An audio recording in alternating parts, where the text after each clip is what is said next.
And we are live. How's everybody doing tonight? My name is Anthony Brian Logan, and you're watching and/or listening to ABL Live. Thank you for joining me tonight. You could be almost anywhere in the world, but you're right here with me live on the show, and I appreciate y'all for that. We got a whole lot going on all over the internets, all over mainstream media, social media, everywhere, and I don't know where to start. First of all, Kamala Harris, loving that communism. A lot of very communist ideas she's already mentioned. Maybe we know now why she selected Tim Walz, an absolute communist, to be her running mate. We'll talk about some of these ideals a little bit more a little bit later. Also, there was a big data breach. What they say, every American's social security number and more may have been leaked to the dark web. We'll talk about that a little bit more a little bit later. Also, there's relatively new footage that has come from Butler, Pennsylvania after the whole Trump shooting kerfuffle. People pointing fingers, you guys didn't do right, y'all didn't. Listen, if we cannot trust the Secret Service with the one job they have, then why would we want to put faith in Kamala Harris talking about, yeah, the federal government is going to regulate the price of individual SKUs at supermarkets at an efficient level? I don't think so. I would not trust the federales to control a hot dog stand on the sidewalk better than the 5-year-old kid. We'll talk about that a little bit more a little bit later. Also, what else we got? Oh, there are quite a few videos that I've not shown you guys that you guys have got to see. We got some police chases, we got some crazy captures, and a little bit more. But we'll talk about all those things on tonight's episode of ABL Live. And I thank y'all again for being here. You guys are the best audience anywhere on these interwebs, on these internets. If you like what you're hearing so far, please give the video a thumbs up, like the video, share the video, do all of that good stuff. That'll help me out tremendously. We got a whole lot going on. There's a lot we're going to get into, a lot more than what I mentioned just in the beginning. A few videos that I found interesting that I wanted to kind of go over that you probably haven't seen, but y'all know how I do. Shout out to y'all, of course. Y'all are the best. I appreciate y'all for being here. Without you, there is no me. Shout out to the sponsors as well. I want to thank you guys for supporting the baked-in ads that I do on the regular pre-recorded videos. I got some good feedback to say, hey, man, the ads are doing well. The videos are doing well. So I want to thank y'all for doing that for me. I really, really appreciate it. And, of course, anything that I will sell you in a baked-in ad, I will 100% believe in. You know, sometimes I get emails from random people talking about, hey, ABL, do you want to promote this? Do you want to promote that? No, thank you.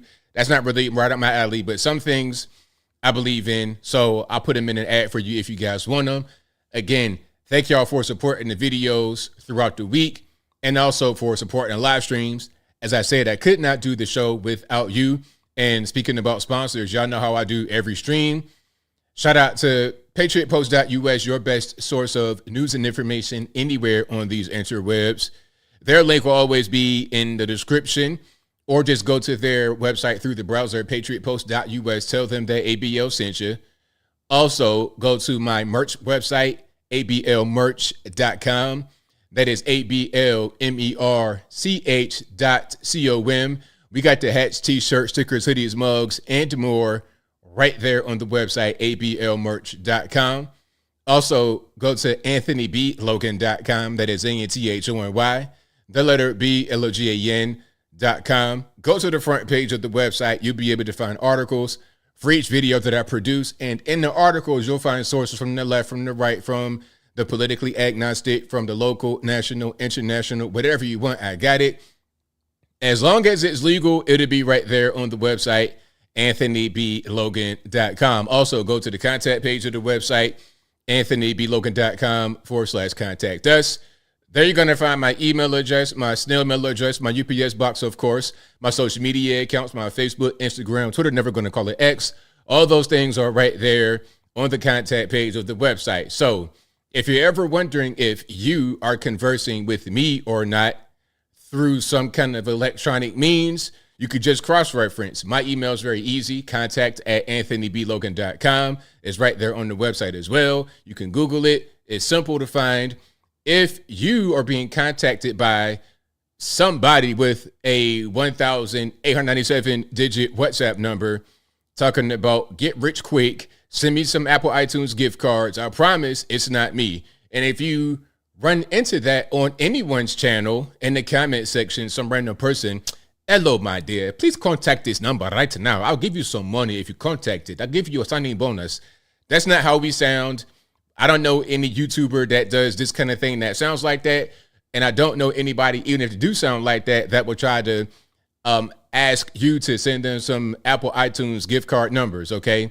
I don't want to see one of you guys out here where I live in Tarjay with 2 arms full of gift cards. I'm going to say, hey, go ahead and put those back on the thing now, Miss Johnson. Put those cards back because you're being scammed, okay? I don't care. They say they got your son or whatever. They're lying to you. Put the cards back right now. Let's not even do that. And some may kind of get tired, like, okay, ABO, we get it. But I'm telling you, I still get emails. I thought I could trust you, man. It's not me. I promise it's not me. It's not me. I don't bagel. So shout out to all the Nigerians. Shout out to all the Eastern Europeans. Shout out to everybody around the world. Shout out to the Americans that scam. My. The scamming's going on here in this country. And, you know, the biggest scammers, they wear suit and ties and they stay on Capitol Hill. That's the biggest scammers. The scammers that rob you barefaced, no pistol. No pistol. Well, now they do have pistols because you got 87,000 new IRS agents. And we've seen the IRS training video. So they might be a little bit of, you know, at gunpoint robbery of 50% of your earnings, 80% of your earnings, whatever they say enough is enough is. Haven't we seen people, a lot of these politicians talking about, oh, the rich got to pay their fair share? What's that mean? I mean, like, seriously, once you get to a certain level or reach a certain tax bracket, wherever you are, you could be the highest of the high or the lowest of the low or somewhere in between, which is where the majority of us are going to reside. You want to know just how much of your income you got to give to the federales. Don't just say fair share. That's a blank check. Because person A may say a fair share is 25%. Person B says it's 80%. Who's to say what's fair and what's not fair? Who's the grand arbiter of fairness? Nah, I don't want to hear fair. I want to hear, I'm going to tax you X rate. And I hope the rate is low. And you know what? If I was a one issue voter, which sometimes I can be, but usually I'm not because I got a whole lot of stuff happening in my mind right now. But if I was a one issue voter, if it was one most important thing or the taxes, goodness gracious, can I please keep my own money rather than getting robbed barefaced, no gun? And it's so crazy because people thought that they were going to cancel student loans when Biden came into office. I knew conservative people now who hoped that if Biden won, that their student loan debt would be canceled. Why would they do that on a massive scale? They do it on a small level. I think, what did Biden cancel, like $138 or so billion of student loan debt? But let's put that in perspective. So let's say from the time Biden got in office in 2021, January 2021, up until right now, August 2024, that he's canceled $138 billion of student loan debt. Let's just say that for a number. It could be higher or lower. Let's just stick to that right now. Now, the actual student loan debt bubble is 1.7 and change trillion dollars. $1.7 trillion. So you're talking about at least $1,700,000,000,000 of student loan debt. That's the bubble right now. He's canceled $138 billion. So you're talking about less than 10%, and $100 billion of new debt in the student loan space is created every year. Every year, 100 billion in new debt is created. So what did he really do? He didn't do what he promised to do. I know that for certain. And I know that for sure. Yeah. And then shout out to you guys who have paid all your money on it. Listen, you're not getting that money back at all. And they're not going to cancel it really because it's a government debt. It's the same as child support. I'm not trying to say don't pay your child support, but that's not even the point. The point is that the government has power to extract that money from you that they don't have when it comes to your credit card, your personal debt. You know, that's something else. Your credit card company can't really take your money like that. They can make you have bad credit and things of this nature, but they can't actually take money from you. Like, they can't go in your bank account and just withdraw funds to pay your credit card balance. Now, when you're talking about the federal government, you owe student loan money. Yeah, they can go in your account, whatever account you have, and just take that. You wake up one day, they didn't hit your account for $2,000 or $3,000. How'd that happen? Oh, it'll say something about U.S. Treasury, something like this, and you see it on your account statement, U.S. Treasury, Commonwealth of Virginia, whatever it is, however they take it from you. That's how they do. Child support, you go into the penitentiary, and they can garnish your wages and your tax return to satisfy that. They can't do that with the credit card debt, so they're never going to cancel it. Everybody knew they weren't going to cancel it. It is what it is.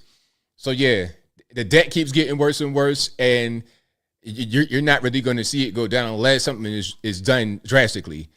Okay. Yeah, they will.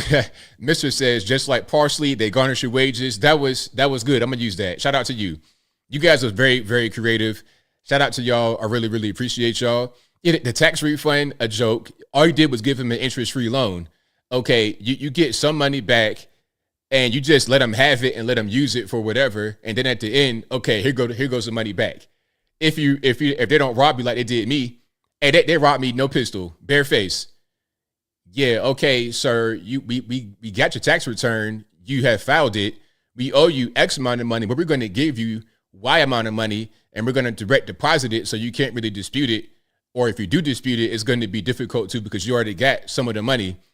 You see what I'm saying? It's going to be a mess to try and dispute that with the IRS. Try getting them on the phone, try writing them a letter. It's going to be a mess, which is, again, why I said before that I don't even do direct deposit when it comes to the IRS. Let me just get the check. Let me get the check. And if it's wrong, I'm sending it back. I don't care how much it's for. I'm sending the money back. If you owe me $10,000.01 and the check comes for $10,000 even, where's the 1 cent at? I'm being dead serious too, because I'm not going to play games like that. That's how they do. Oh, we can just take 1 cent from him so he won't mind $100 or $1,000. That's how they do. I don't play games like that, whether it's 1 cent or 1 million cents. Give me all my money, as the cool kids say. But if you like what you're hearing so far, please give the video a thumbs up. Like the video, share the video, do all that good stuff. That'll help me out tremendously. I saw this video from Atlanta, GTA Atlanta, and I want to point something out here. The reason why I'm playing this video is because I've heard this debate about gyms being a thing that's needed in the community. If we just get them gyms, ABL, they'll reduce that obesity problem, and then there won't be so much poverty and crime, because poverty and crime is linked to obesity. So just get them more gyms. It's like, man, do you understand how many D1 athletes come from these kind of places? Guys that will dust you. I'm talking about get out there just go out to some random hood and say, hey, let's race. Man, they will dust you. I can dust you right now, and I've not really run in a long time. But these are like very athletic people. What's the point in having a gym or a rec center or play more basketball? You know what you got to do to crack down on crime in the community? You got to go heavy-handed. You got to go full dictator, Idi Amin. Okay, you got to go out there with guns blazing, quite literally. You want to be out here playing with guns? Okay.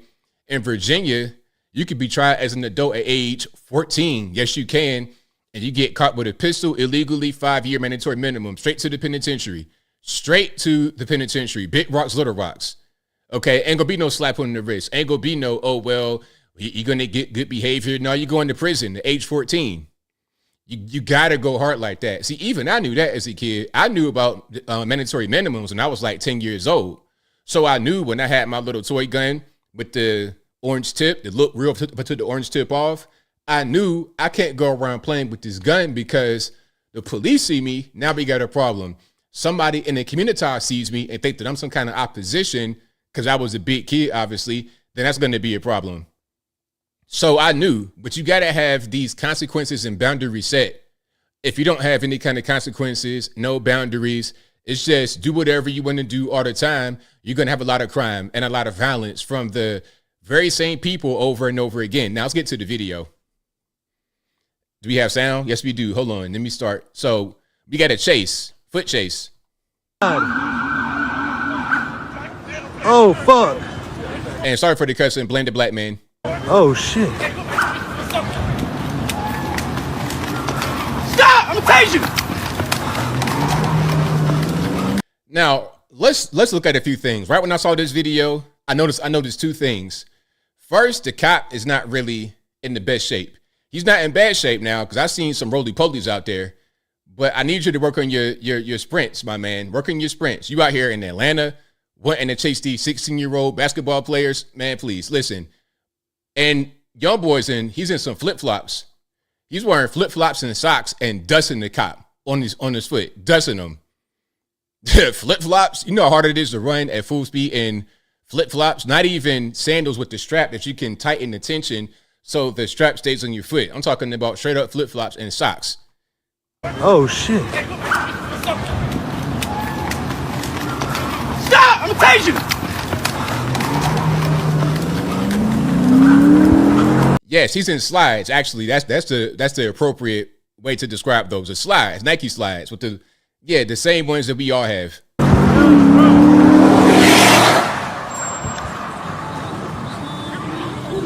Oh, fuck. Now they did wind up catching them, but look how many cars we got. Hi, I mean, yeah, so what they may lack as far as their foot speed, they make up for an overall just force. You got all the cars, and in Atlanta, they got the track hawks. you got the Chargers and all that out there chasing these young guys down. But moral of the story, if you want to be running after guys, man, please get your cardiovascular up because these dudes are running and all they do, they're just athletic all day long. They're running and gunning. They're playing basketball. They got a lot of cardiovascular endurance. Okay, so there goes the whole idea about, oh, we need more gyms, ABL. We need more rec centers in the community. That'll help things. That'll help the crime and the violence. No, it's not. What did he do? Who knows?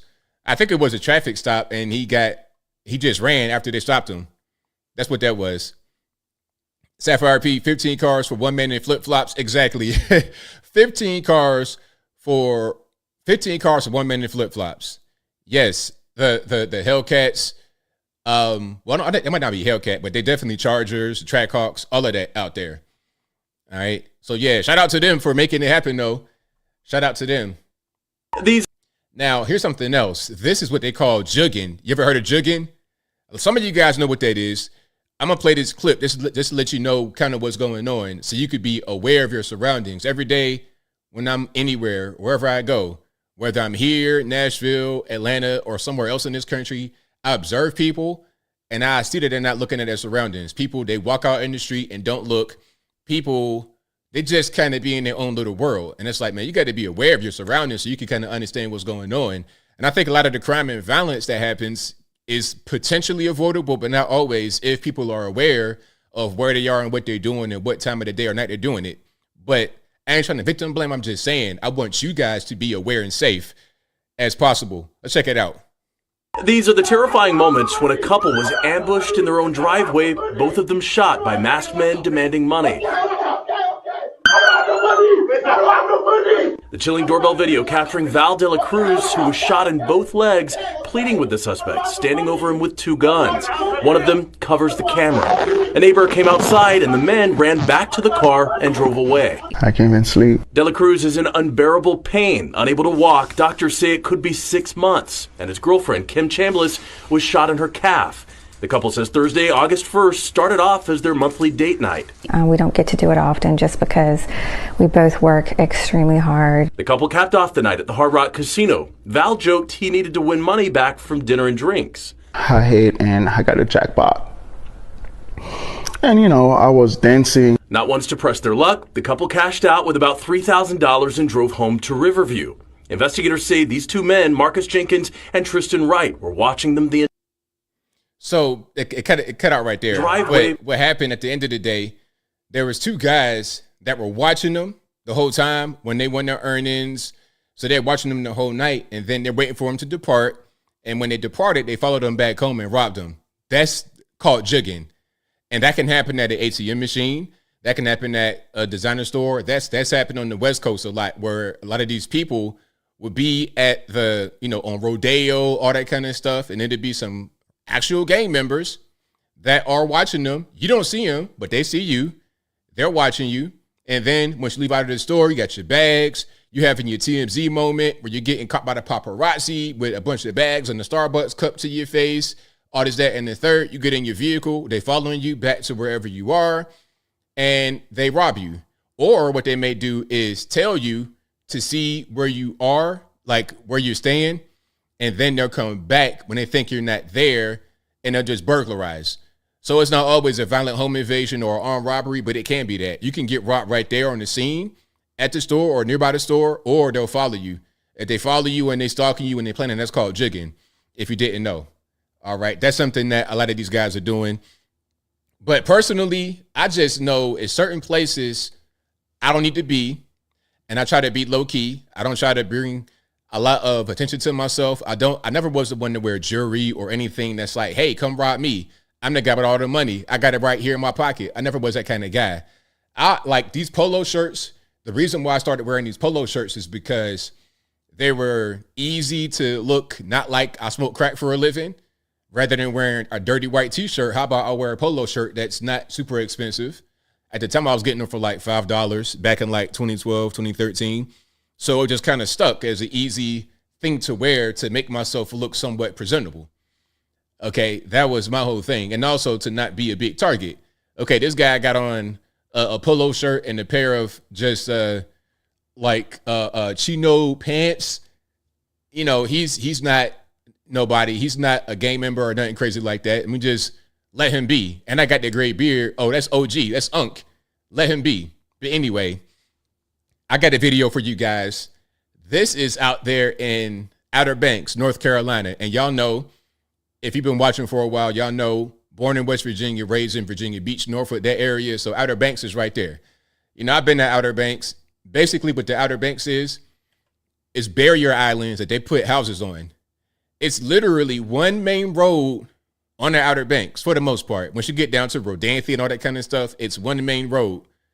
Okay, it's not like South Beach, Miami, where it's a whole big thing with multiple roads and hotels. Nah. It's one main road and a few houses people kind of live in part-time. That's where Bill Gates and his side piece went for 25 years or however long they were doing it. I'm not trying to be funny. I'm being dead serious. That's what he did, and that's where they went, to Outer Banks, North Carolina. Now, let me see if I can find a map right quick. I want to show you guys just how small this place is, and I'm also going to explain to you why I'm mentioning this. All right. And if you like what you're hearing so far, I know what to do. Please give the video a thumbs up. Like the video, share the video, do all that good stuff. That'll help me out tremendously. Okay, so we see this right here. Rodanthe is right there. You can see how small that is compared to the rest of Eastern North Carolina. Okay, Virginia Beach, Norfolk, all of that's up here in this more populated area. You come down here, you got Outer Banks, and you see how small these barrier islands are. And they're always exposed to hurricanes, always exposed to bad weather. You have one street. You see this right here? And the island, look, the barrier island is so small that the one road they have can't even fit over the entire span of the island. Some of it is a bridge off the island. Some of it is a bridge off the island. All right. It's that small. And yes, that's right, Bob. You come through Chesapeake to get there. Okay. You come through, what's that? Moyock and all that good stuff. I think that's over there. Yeah. Elizabeth City is out that way. Yeah. You got to come through Hickory, past Great Bridge, pass through Hickory. Yeah. Moyock right there on the border. Yep. So it's small. That's what point I'm making. Now people are trying to say that the video of this house collapsing into the water is an example of climate change. Oh, well, the beach is eroding and the seas are leaving us, and this is a clear and present danger. Nah, look at this house. First of all, it's on the pilings. Like these stilts, it's on pilings because the ocean is right there. The ocean is right there. Even if there was some beach erosion, it doesn't matter because it's going to erode. It has to erode. It's a barrier island. It wasn't always looking like that. It probably was more many, many years ago, but over the years of being hit by hurricanes and just bad weather, is going to do what it's doing, which is at a certain point changing and not being the exact same. Not enough to keep these houses on this little small piece of land. But let's watch the house fall.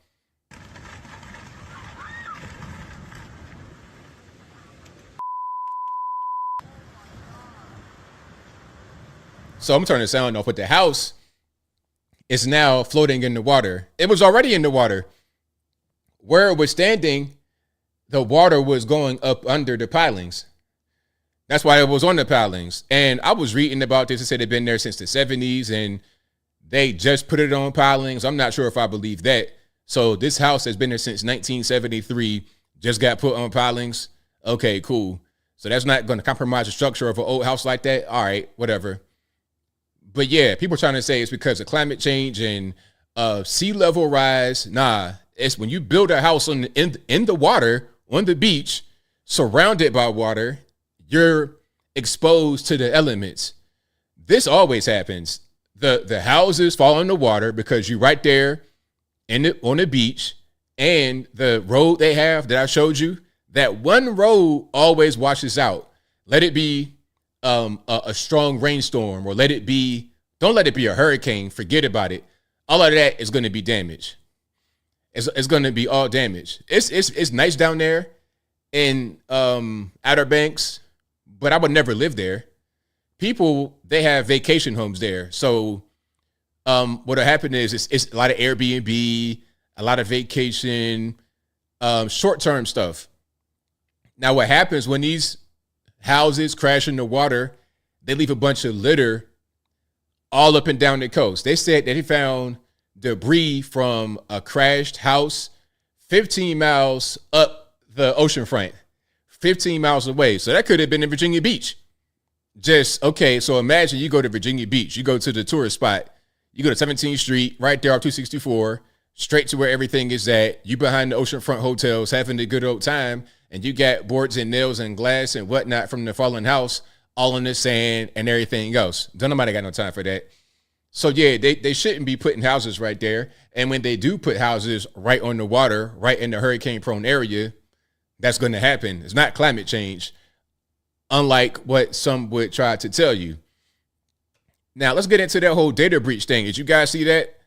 That they said nearly, well, all, I don't think it was nearly, I think they said all Americans' social security number and a bunch of other private data may have been compromised and leaked. And people, they have what they call, what's that? Some kind of fatigue, data breach fatigue. They have fatigue because it's always something. Okay, AT&T had a breach. This company had a breach. That company had a breach. It's always a breach. You get in these emails. Your data may have been leaked. You might need to do X, Y, and Z. It's all kind of stuff. So I named my sponsor in the other video. I say it right now again, Aura. Check out the other video I did about this and look into Aura to get yourself protected. Okay, but shout out to them. Let's check out this video they have right here. Oh, and I want to say one thing. I've been watching a lot of media lately and also reading a lot more media, and you got to be very careful. They'll say things to you in a way that's crafty, and if you miss it, you won't really get the message. They're very slick with language, and then they change language to mean different things. They'll tell you a man can get pregnant, and when you say they can't, and you start bringing up science, they say, well, what is a man? A man is not what you think it is. All kind of ridiculous BS. But let me not get too far off the beaten path. Massive data breach may have impacted billions of people across the globe, according to a new class action lawsuit, which means social security numbers and other sensitive information could now be up for sale on the dark web. So how did this happen? A company called Jericho Pictures, which operates as National Public Data, is a Florida-based Jericho Pictures? Like Pictures? What kind of parent company is that for a data company? Pictures of what? We talking about literal pictures? Okay, that's confusing. which operates as National Public Data, is a Florida-based background check company. NPD takes data from public record databases, national and state databases, and court records. It then sells that data to a range of organizations like background check websites, investigators, app developers, and data resellers. According to the lawsuit, in April of this year, a hacking group called USDOD breached NPD's systems and stole private information. The suit goes on to say in a post on the dark web on April 8th, USDOD claimed they stole 2.9 billion records of personal data and were trying to sell them for $3.5 million. That personal data includes names, address histories, relatives, and social security numbers. In a statement on their website, NPD acknowledges the breach and says, "We cooperated with law enforcement and governmental investigators and have implemented additional security measures. We reached out to NPD, but did not hear back." Since the information was posted for sale in April, other hackers have released different copies of the data, including a hacker known as Finis, who posted the most complete version for free in August, according to cybersecurity news site Bleeping Computer. Some good news, the database does not contain information from individuals who use opt-out services, according to the lawsuit. This year. Hey, check it out. You know what? And again, I'm not trying to push my sponsor on you, but that's what I do. I have an opt-out service. So I don't even play around with that kind of stuff. All right. I don't even really, because I already expect these companies to be incompetent, and or they might just have some kind of security lapse. Regardless of what it is, it could be the company not doing their due diligence, or it could be it could be just sophisticated hackers. Whatever it is, it doesn't really matter. What matters is that my data is secure. So I don't even play around with that kind of stuff at all. This year. All right, so you guys want the link? Let me give you guys a link to Aura. Y'all give me a second, and if you like what you're hearing so far, please give the video a thumbs up. Like the video, share the video, do all that good stuff. That'll help me out tremendously. And also, the Aura link is on the video I did about it in case you guys want to, if you missed the link I'm about to post right now, it'll always be on that particular video I did about this. All right, but I'm posting right here in the chat for you guys who are watching live. And shout out to you guys who are watching on the restream and also on the audio-only broadcast. Oh, and before we continue, this is also an audio-only podcast. It'll be available on your favorite audio streaming platforms, whether it be Google Play, Spotify, Apple, iTunes, etc. Link for that will be in the description, or just search ABL Live on your favorite audio streaming platform, and that should pop right on up. So this episode will be available at 8 a.m. Eastern tomorrow, which is going to be Sunday, August 18th, 2024. Can you believe it? We're almost in September already, and before you know it, it'll be election time. Get that old man up out of there, put him in a nursing home, get the cackling lady back in California, and we're going to get the orange man back in the White House. How about that? But I digress. It has just been the year of the hackers. But people on social media still panicking, Biggest data breach possibly in human history. as many fear their private data is up for sale. Yes, Aura does do the opt-out. Absolutely. You know, they will detect when you have been identified. Like they will detect when your data is on these data brokers, and they will submit opt-out requests automatically. So you ain't got to worry about it. Just have them in the background and you good to go. You get money. Yeah, I've been using that because y'all were here when I got swatted, some of you guys. Right after that, I was like, never again, because I was able to Google myself. Back in 2019, I was able to Google myself and I found too much. I'm like, nah, we can't have this on the internet. No. Not in the least bit. We're not trying to have that going on. All right, for more on this concerning data breach and what it means for you. All right, I ain't going to play their opinion, but you get the idea of what's happening. So, yeah, a lot of data out there. But definitely use those opt-out services, because the data brokers, what they do is they purchase your data from a group like this. And when someone wants to do a background check, it could be anybody. They could just pay some money, do a background check on you, and address, name of date of birth, phone number, email address, known family members. It pops right up. And sometimes you don't even got to pay. You could just Google and you right there. So y'all, please be careful. Please be careful. And shout out to my main man out here in Asheville, North Carolina, which is off in the mountains. Asheville is an interesting place. It's like Appalachian territory. And I'm sorry for the French train, my man, but it's kind of an Appalachian territory. But there's also kind of a Nashville thing going on where they got outsiders coming in, making it be what they think Appalachia is supposed to be. But let me stop and just play my man right here. I don't know if they told you guys, but this is a Trump rally!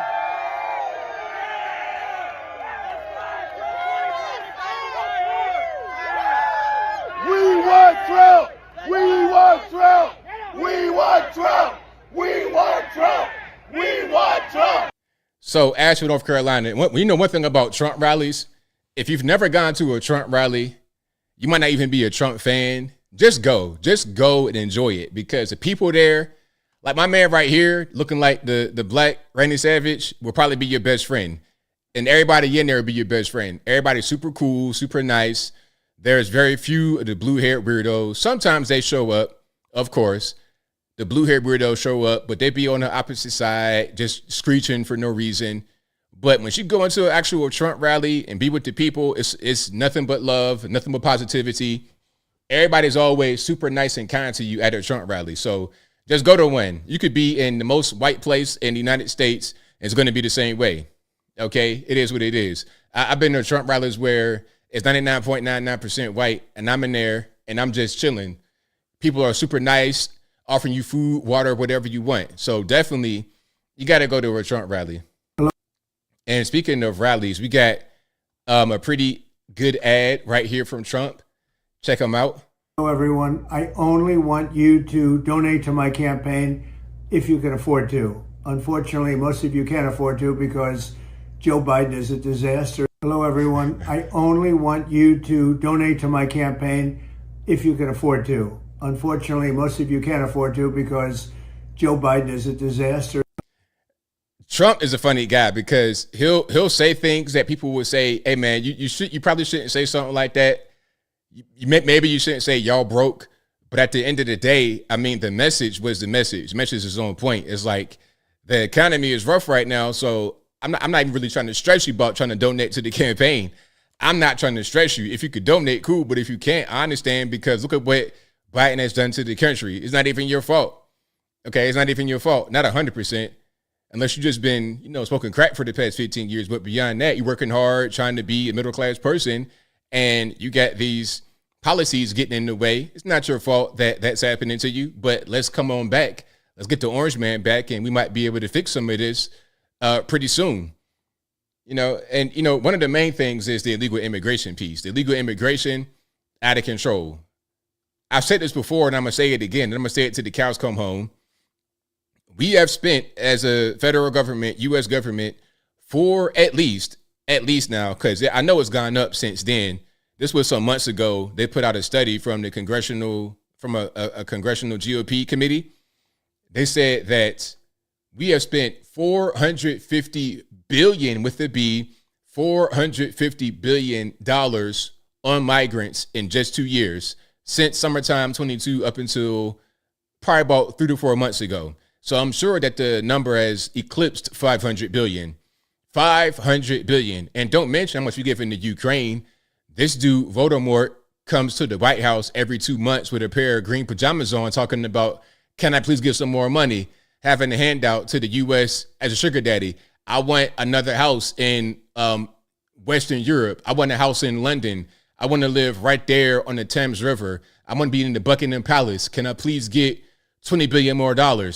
All right, yeah, go ahead. Meanwhile, American citizens are trying to fight off the migrants, and we're trying to battle for resources. So what's really happening? What's really going on? As I said, if I could be the king and just rule by fiat, what would I do day one? Hey, Ukraine, you on your own. Israel, Palestine, hey, man, I wish you nothing but the best, but I can't be funding Israel and Palestine and Iran and Taiwan and China and Russia and then say that some are my enemies and some are my friends. If some are my enemies, then why am I funding them? And if some are my friends, why am I funding their enemies? It doesn't make any sense. It's stupid. I will cut all that off. I would cut all that off immediately and see how much that would help our country.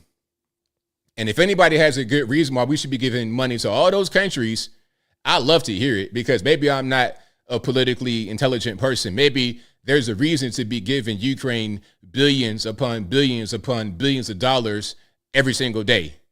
Maybe there's a good reason for it, but I don't really see a reason to prop up this proxy war between these two people that's pretty much the same, different groups of Slavic people fighting over what? Over what? Why? Are we trying to pull an Afghanistan on them, or Iraq or Kuwait? Like, what are we doing? Anyway, yeah, I wish everybody nothing but the best. I don't want to see any innocent people die. I don't want to see any atrocities happen. But we got $30-something trillion in debt. How are we going to just keep maintaining this? It's not our responsibility. We got to take care of ourselves first all day long. All right. But if you like what you're hearing so far, please give the video a thumbs up. Like the video, share the video, do all that good stuff. That'll help me out tremendously. BCV, book, chapter, verse says, what's my thoughts on Trump being sentenced September the 18th? Sources say he will have to do a 1 year minimum. I don't know how it's going to happen, man. I don't really see that happening. I don't know how he's going to actually get locked up. I think what'll happen, and if any legal eagles are in the chat, please correct me. If you're watching me, leader attorney, Nate the lawyer, if anybody's watching me, please help me. I beg, please help. But let's say he's sentenced September the 18th. Can he appeal the sentencing and stay out of jail during the appeal process, or must he just report to jail after sentencing? Y'all let me know. I'm not quite sure how that works. Is it a state thing, a Fed thing, different state to state? I'm just ignorant as it relates to that part of it. Okay, that's my question. But yeah, shout out to you guys. And I've not seen this one, but this says, this is your brain on CNN and MSNBC. Let's check it out. So who else has lost their family to Trump? I had this horrible conversation with my dad. My sister-in-law, they're still, after all this shit, they're still Trump supporters. And it's like, how can I respect you? How can I respect you if you are still a Trump supporter when you have a daughter and a great-granddaughter? Fuck off, right? I share with my dad that his dad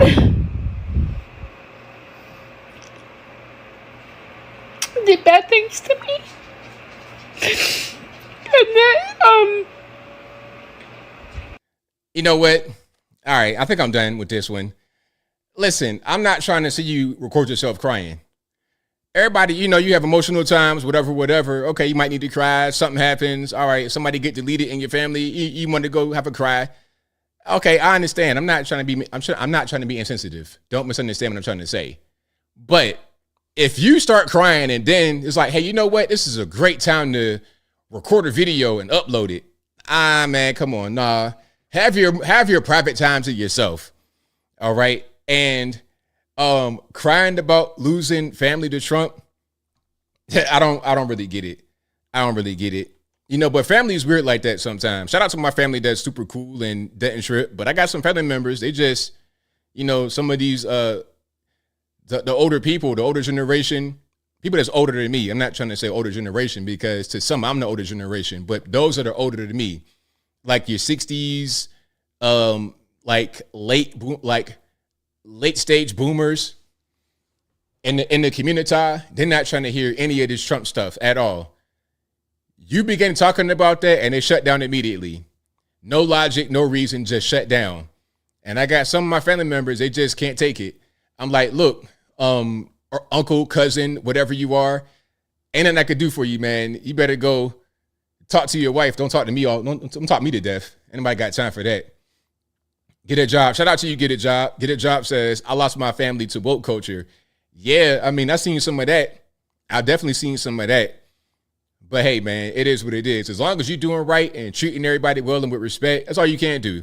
You can't try to please people because they don't like what you're doing politically. Okay, I'm not out here putting no crack rocks in my nose. So let me just do my thing. Okay, I'm a young, successful guy living the righteous lifestyle. Don't worry about the orange man. Okay, don't worry about him. It's okay.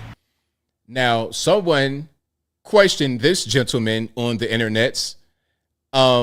This is a TikTok, and the comment says maybe you should listen to one of her speeches speaking about Kamala, where she wants to promote the middle class, unlike Trump, who will genuflect to the billionaires. That's the comment that he's responding to. Let's check it out. And here we have another one. Maybe you should listen to one of her speeches where she wants to promote the middle class. Why do I have to listen to a speech? I've been living it for 3.5 years. We all have. For 3.5 years, she hasn't done anything to promote the middle class. But all of a sudden, because she said it in a speech, you guys are all bought in. She hasn't done anything for us in 3.5 years. And then all of a sudden you seem to think that she's got these great ideas. She never bothered to say anything to anybody. And the people that are like, well, she's the VP, she's not in charge. She never bothered to tell Joey. She never thought to share these great ideas with Joey, who is the president. She's part of this administration. She just figured she'd keep them all a secret until one day she became president, and then she's just gonna start pulling these great ideas out of her ass. You want the whole world to be like, hey guys, don't worry, help's on the way. Kamala's got the plan. She just hasn't told anybody, but hey, she said it in a speech, so we're all good, don't worry about it. Are you kidding me? That's reality? Come on now. You guys act like she wrote it on a piece of paper and she hid it all over the White House. And when she gets in and she's president, she's going to go find them like Horcrux. Shout out to my man. But that's the good point, though, because you got Kamala making campaign promises. But it's like, hey, aren't you in office right now? Aren't you the vice president right now? You can't get your man Joe to do some of these things right now. Now, all of a sudden, you got all these grandiose ideas. Where was that when you ran the first time in 2020? Where was that at any point in time during the past 4 years? Kamala is a useless person. All she does is just go to events when they need diversity. Okay, you can be black today, so go to this African-American event. Go to this Divine Nine event with Roland Martin, all these fat neck old dudes. Go with them and hang out with them. And then when it's time to be Indian, put on your sari and put on your adornment right there in the center of your forehead and go down and eat the curry and whatnot with them. Have a good time with them. Okay, some kind of Pacific Islander thing. You look kind of Tulsi Gabbard-ish. Go out there and do that. That's been her role. She doesn't actually do anything. And when she tries to do anything like speaking, like having an interview, it's a dumpster fire, which is why she got stomped into one in 2020 when she ran. She dropped out in 2019 before the Iowa primary. She sucked. She was terrible. She was worse than everybody. Okay, goofy. They thought because she's black and a woman that would give her some points, but it doesn't. Not for real. Not in the real world. Same thing with Cory Booker. They thought they can create Barack Obama again. Listen, they're trying to create Barack Obama in the late game.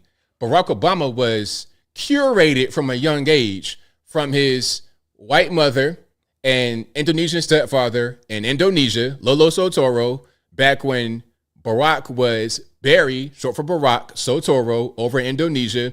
Then he comes to Hawaii to live with his white grandparents as a foreign exchange student, basically from Indonesia, and he grows up there. He becomes an adult and goes to Chicago, and then he's groomed into what being a so-called black American is. But Cory Booker just being goofy for 55 years, and then you want to say, okay, go out there and try to be Barack Obama. It's too late. He's going to be entrenched in his goofiness, same as Kamala Harris, entrenched in the goofiness. And that's pretty much what they have been. And that's why they don't do well. And I'm not trying to say I like Barack Obama. I don't have a Barack Obama picture on my wall like he's Jesus. I'm just giving them credit where it was due. I don't like any of Obama's policies. I don't like anything that he stood for. I don't like them. I don't like Barack, Michelle, the kids, the dog, or whatever. Okay, I don't like their Martha's Vineyard estate or anything like that. I don't like their Netflix movies. But I got to give him credit where it's due. He really got entrenched into his role and trained for it. He was groomed for it. Now, this is what Kamala's campaign is yielding. You see this right here? This was a set of her recent speech. The whole price gauging thing we're going to get to in a minute. Here's so this is like maybe a high school gymnasium, but it's cut off. You got a few people, I guess maybe in the crowd. Are we calling that a crowd right there? Which might be like 20 people right here in the front. And then it's people right here kind of behind her. Okay. And all you saw was just this centerpiece. You see where it says opportunity, economy, lowering your costs right there in the center. Well, the camera just centered right there. It didn't show anything else because it ain't nothing else. You see what's going on here. All right. You see kind of what's happening right there. It's just funny camera work to make it look like it's more than what it is. I would say there's more media in the room than there are attendees. Yeah, it's a fake audience. It's a fake audience. Well, it's a probably a central casting. Okay, you're a young person between 18 and 25. Come on out to this place. Well, not even that young. You're between 18 and 40. Come on out to this place at this time and stand in the background for Kamala Harris. That's kind of what's going on there. All right. So, and before we go any further into it, let's check out what she was saying during this particular thing. All right. Actually, we got to show this one here. This is a Trump ad. It's only 14 seconds long, and I think it's pretty effective. And it might not actually be that long. Let's check it out. And again, here's that same thing we just saw, but zoomed in. You see how they do? So the background's blurry, and then she's more in focus. And the reason for that is because they can't really zoom out. If they zoomed out, then it would just show a handful of people, which is the truth about who's there. All right, check it out. A loaf of bread costs 50% more today than it did before the pandemic. Ground beef is up almost 50%. I'm Donald Trump, and I approve this message. I mean, you can't make the ad right there was perfect. The ad couldn't have been no better than what it was. I'll play it one more time in case you missed it. A loaf of bread costs 50% more today than it did before the pandemic. Ground beef is up almost 50%. I'm Donald Trump, and I approve this message. Very well done, Trump. Very well done. Great ad. That was right on point. Now, let's keep on moving here. Hold on. Let me get back to where I was to show you more about what's happening. Oh, yeah, there we go. So Kamala introduces these dumb ideas, these communist ideas that probably come from her VP pick, Tim Walz, who is an admitted socialist, but really just a commie. Check it out. Attorney General in California, I went after companies that illegally increased prices, including wholesalers that inflated the price of prescription medication, and companies that conspired with competitors to keep prices of electronics high. I won more than $1 billion for consumers.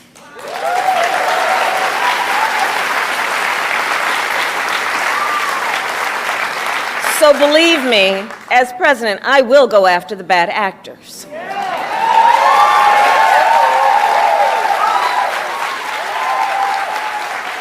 And I will work to pass the first ever federal ban on price gauging on food. Okay, let's pause for a second. First of all, has she been drinking or is she having an issue being able to read? Now, or is it just a bunch? Price gauging, that's not what you read on the screen. It can't be. Price gouging. I think you read it as price gauging because you're not familiar with the term or you don't know what it means. Because it's a term that's commonly used, price gouging. That refers basically, the times I would hear it, is when people or companies or whoever increase the price of a thing during a time of crisis.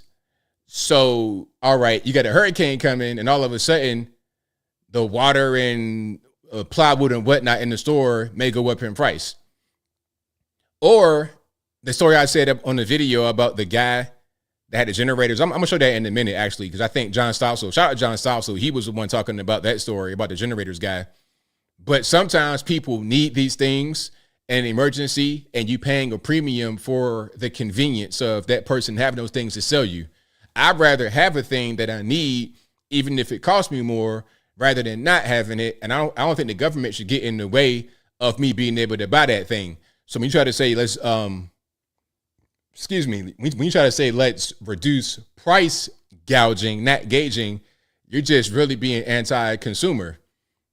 And you probably said gauging because you don't know what price gouging is, which is a problem. Some could say that she's trying to be like, might have been a fraudulent slip, talking about where we're going to gauge just how far we can go. We're going to gauge the sentiment of the public. I don't think she's that smart. I think she just didn't know what that word meant or the phrase was.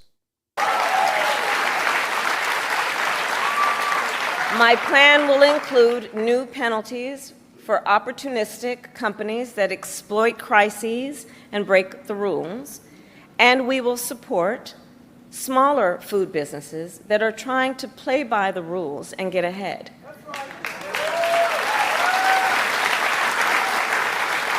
We will help the food industry become more competitive because I believe competition is the lifeblood of our economy.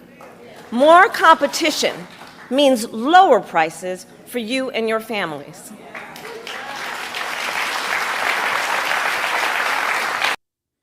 So yeah, I mean, she was having a hard time reading throughout this entire thing. She was having a hard time reading throughout the entire thing. And I think that the price gouging term she was not familiar with. And that's going to be very apparent. Imagine her trying to debate Trump. And just imagine that. I mean, it's going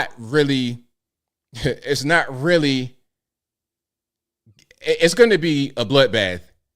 And I don't mean that in a threatening way to anybody that want to flag me. I'm talking about it's going to be really bad. It's not going to be a good debate. It's going to make her look terrible because she's having a hard time being able to read words on a teleprompter and don't even know what certain things means. So when she's in a debate and certain questions come up, yes, she can be coached like they tried to coach Biden. But at a certain point, if she goes in any kind of way off script, she's going to crash right in the ditch. And it's going to be a crash and burn type situation. All right, you're going to have little kids screaming and everything on the outside, looking at how bad the damage is. But if you like what you're hearing so far, please give the video a thumbs up. Like the video, share the video, do all that good stuff. That'll help me out tremendously. Yeah, say her name right. I saw that. Now, I'm going to play that whole thing right there about people talking about saying her name right. All right, hold on. This was a mess. And I got something to say about this, but I'm gonna let the video play first. I have a lot to say about this, but I'm gonna let the video play first. Michael. That sounds like self-hatred and justification of white supremacy. And let me just say this, because this Congresswoman is a wonderful human being, but when you disrespect Kamala Harris by saying you will call her whatever you want, I know you don't intend it to be that way. That's the history and legacy of white disregard for the humanity of black people. Oh, so now you're calling me racist. I didn't say. I just said you weren't a BS. racist. That is complete. No, you don't have to intend racism to accomplish you are it. intending that I am Your disrespect racist, of Kamala and Harris that is part and parcel of a tradition of disrespect. It's offensive, Congresswoman, why can't you just? I'm not calling you a racist. I'm telling you what the practice is racist. You absolutely are. So a little bit of context. That's Nancy Mace, and she's the House rep from South Carolina. Let me just make sure I'm saying the right thing. I think she's a GOP House rep from South Carolina. Yeah, I'm right. First district since 21, so newly elected. And she called Kamala. Now, I've done the same thing myself, and I'm a black person, so what's the excuse for me? Do I hate myself? But do I hate myself or do I hate Indian people or biracial people? But anyway, for me, it's just kind of easy to make the mistake. But they're going to blow it way out of proportion, of course, because it's what they do. It's all about emotions and feelings. Oh, get her name right. Say her name right. It's the white disregard of black feelings and black spaces. All right, but what's up with the national debt, though? What's up with the actual things that matter? This goes back to the whole Roland Martin thing. Not Roland Martin, but Ricky Smiley talking about she's a member of a fraternity, a sorority. So what? What's up with them gas prices though? Like, that's what I care about. Her name and trying to get that right. That's inconsequential in my opinion. Let me get in here. No, what's disgusting is your disrespect of her. Professor. This gentleman said, I didn't know her name. He's trying to do it. Is her disrespect of women. She doesn't know what a woman is.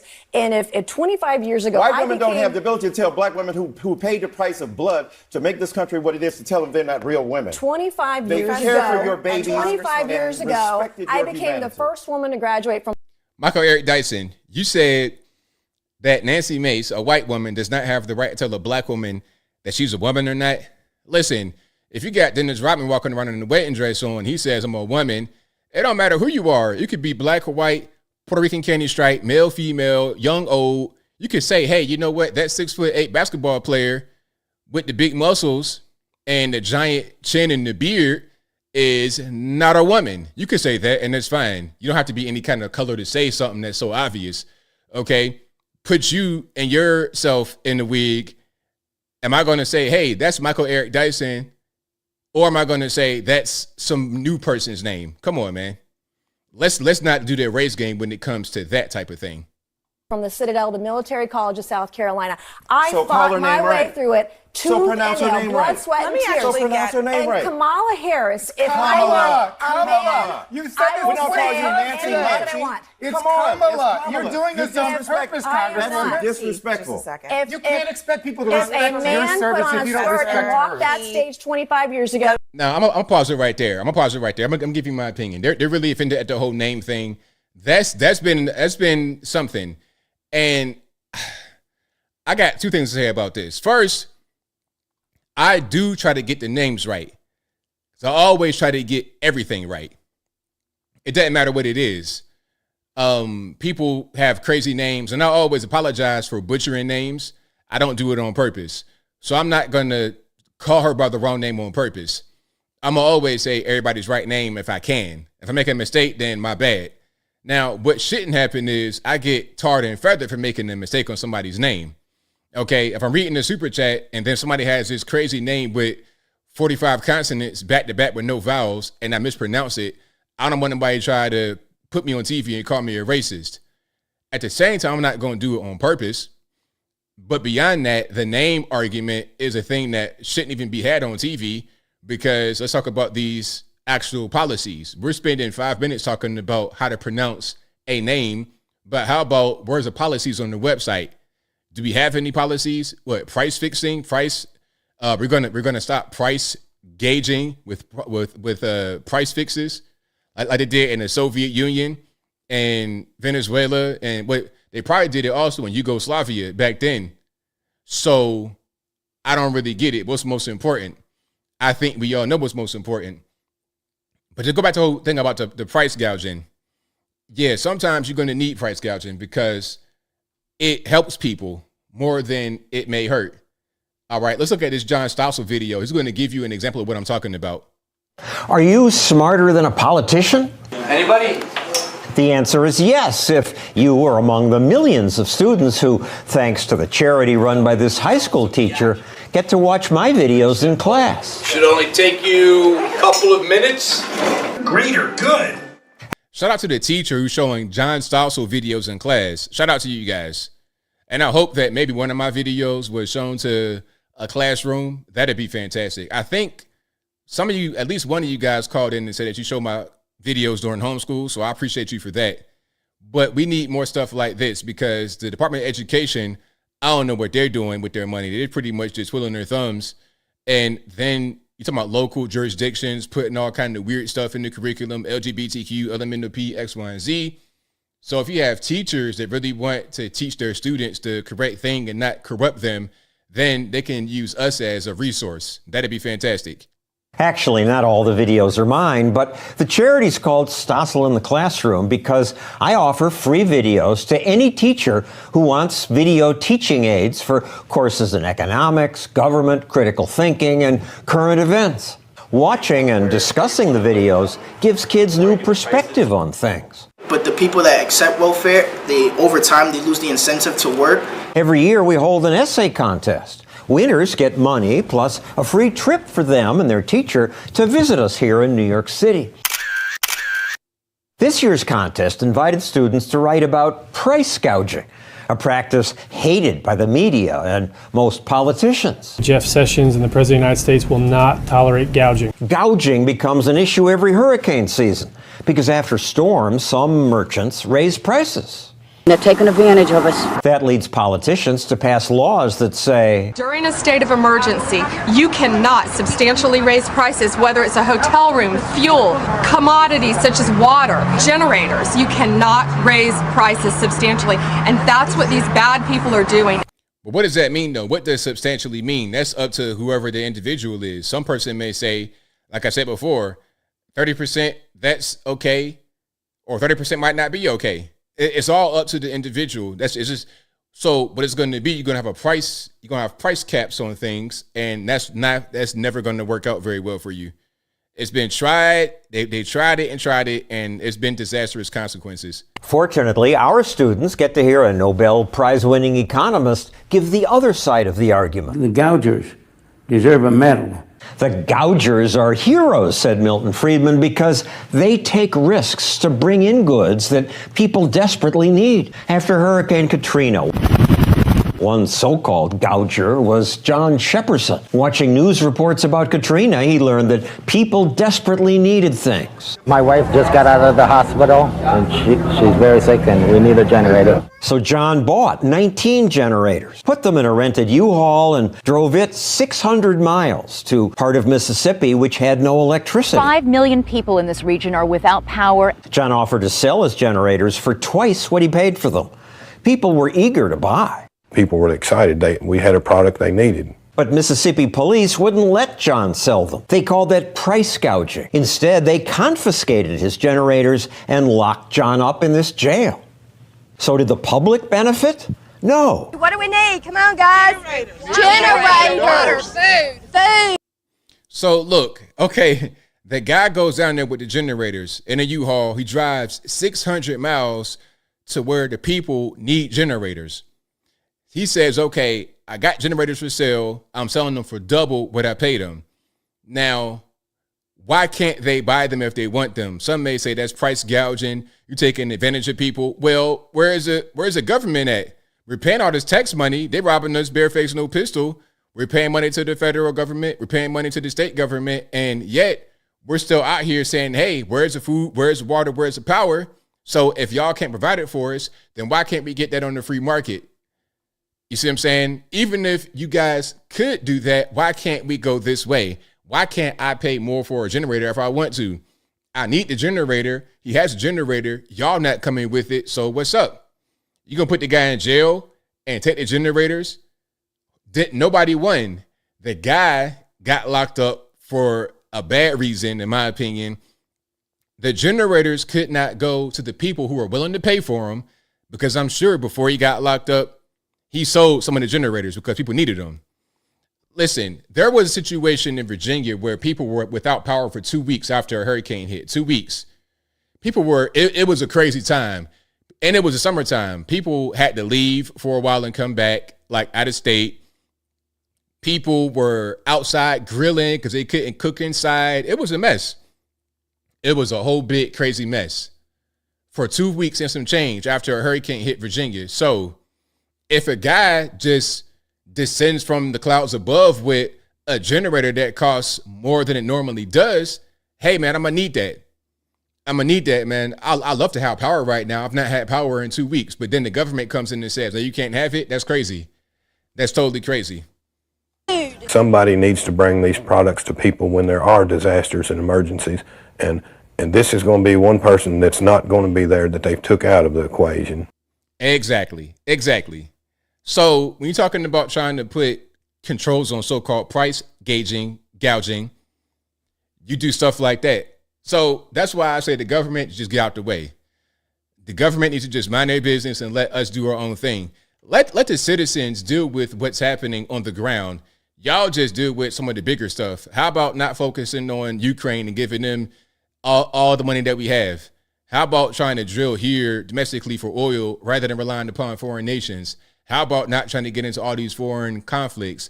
How about not having drag queen story time in K through 12? How about not having these drag queens expose themselves to children? Focus on stuff like that rather than focusing on prices. You're trying to micromanage the individual SKUs that we got in the store. How you going to do that? You guys can't even protect the most important person in this world. And you got just that one job to do. It's 1,000 of y'all Secret Service. You can't protect one person, but yet the same government that's responsible for all this stuff that we got going on that is not working right, they're going to get in there and they're going to control grocery store prices. Be serious. All right. Now, here's CNN even destroying Kamala. Now, you know, if CNN is kicking Kamala, kicking her back in, you know it's pretty bad.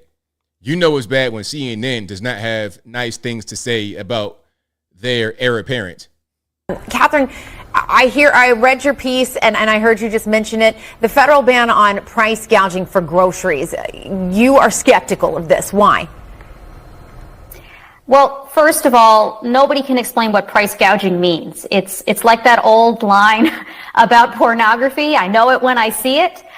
In the sense that what does it mean to have an excessive price or an excessive profit margin? That seems to be shorthand for a price or a profit margin that bugs me. That seems too high. So, you know, it's very hard to pin down what this would actually mean.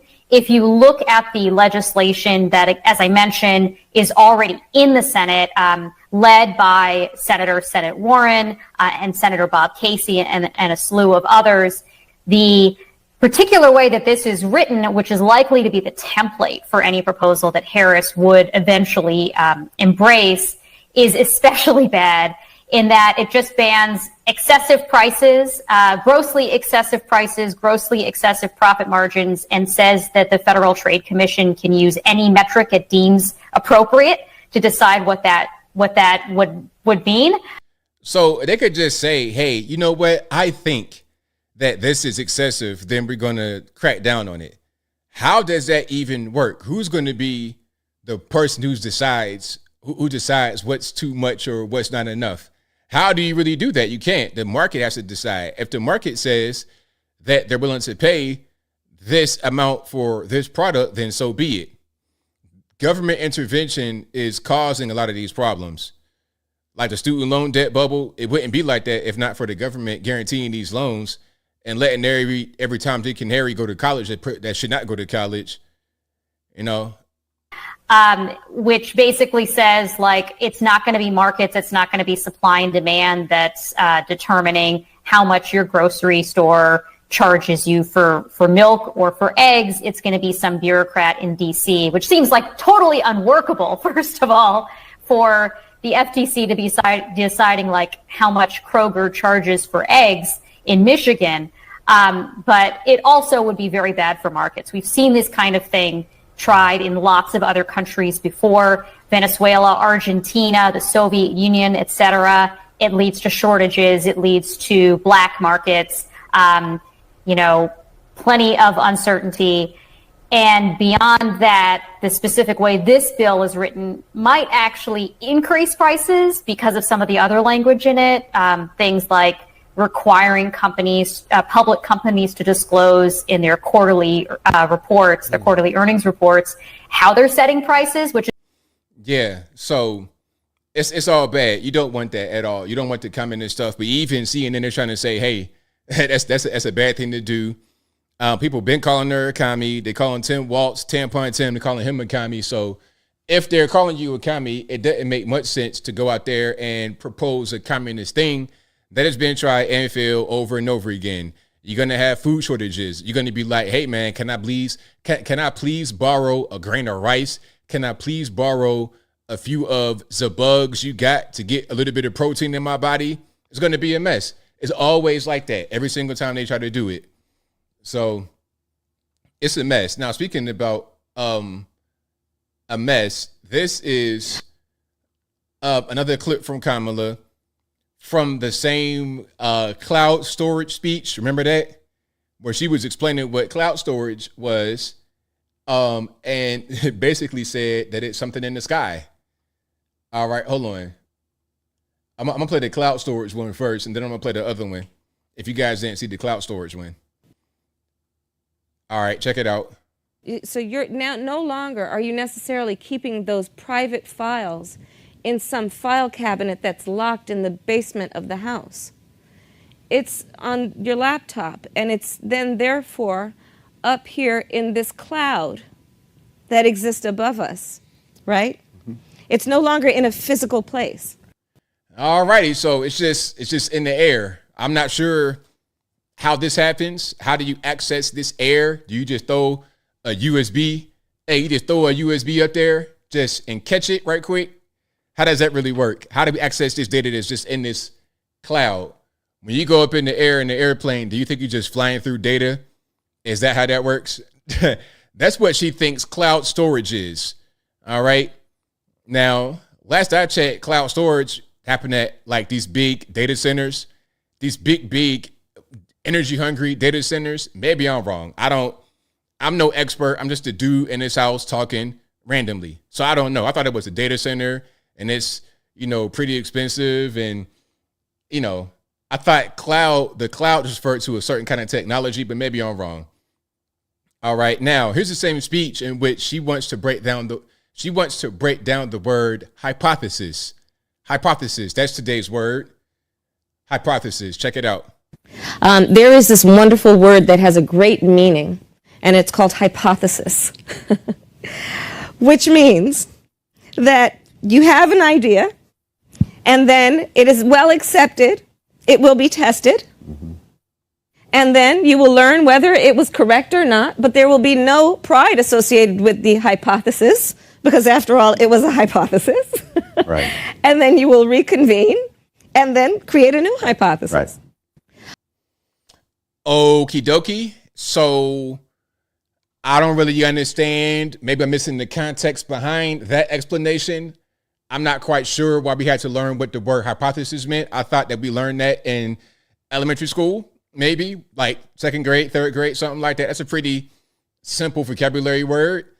I don't know why you in your 40s and 50s trying to tell me about what hypothesis means. All right. Maybe I missed something here. There is this wonderful word that has a great meaning, and it's called hypothesis, which means that you have an idea, and then it is well accepted, it will be tested, and then you... This dude right here talking about something. Yeah, go ahead. You doing it right now, sir. Don't do no hums or no affirmations during this ridiculous thing. Hypothesis. What you gonna say next? The word of the day is binoculars. You can see very far away, but if you don't have them, you can't see very far at all. So if you want to see your vision fully, put on your binoculars. Don't be burdened by what has been. Put on the binoculars to see what will be. That's Kamala Harris. And she's going to be the president for real. Come on, man. I don't know how I even got this far. It's like a bad prank. All right, man. Look, okay. Ashton Kutcher, come on out, man. I know it's a prank. I know I'm on MTV. You've been punked. Okay, great. Cool. But come on, man. Let's wrap it up. We don't got all day to be playing around with this lady. We don't have all day to be playing around with that lady, man. So yeah, shout out to her. And if you like what you're hearing thus far, please give the video a thumbs up. Like the video, share the video, do all that good stuff. That'll help me out tremendously. All right, we got a lot more going on here. Shout out to you guys again for watching. Now, speaking about Kamala, she interviewed Vance, pardon me. I keep saying the wrong thing. She interviewed Tim Walz, Tampon Tim. Now, Kamala, what we need from you is a sit-down interview with actual news people. Not your running mate. I don't want to hear Paul talk to Auntie. I'm not trying to hear that at all. I want to see you talk down to even the friendly person. Go to CNN, talk to them. Go to MSNBC. They shoot you with kid gloves. Go to somewhere like that and do a long-form interview. Even I'll take The View. Okay, that covering the cackling crazies can interview you. That'd be better than what you're doing right now. Talking to Tim Walz, Tampon Tim. I talk about it being halftime in America. We're a touchdown down, and I kind of like the idea of being a little bit behind. Well, I'm looking at Coach Walls right now. I'm looking at Coach Walls. Cringe already, instantly, immediate cringe. Here's the deal. No, they said. Matter of fact, hold on. Okay, this is kind of important. Tacos and Coach Walls.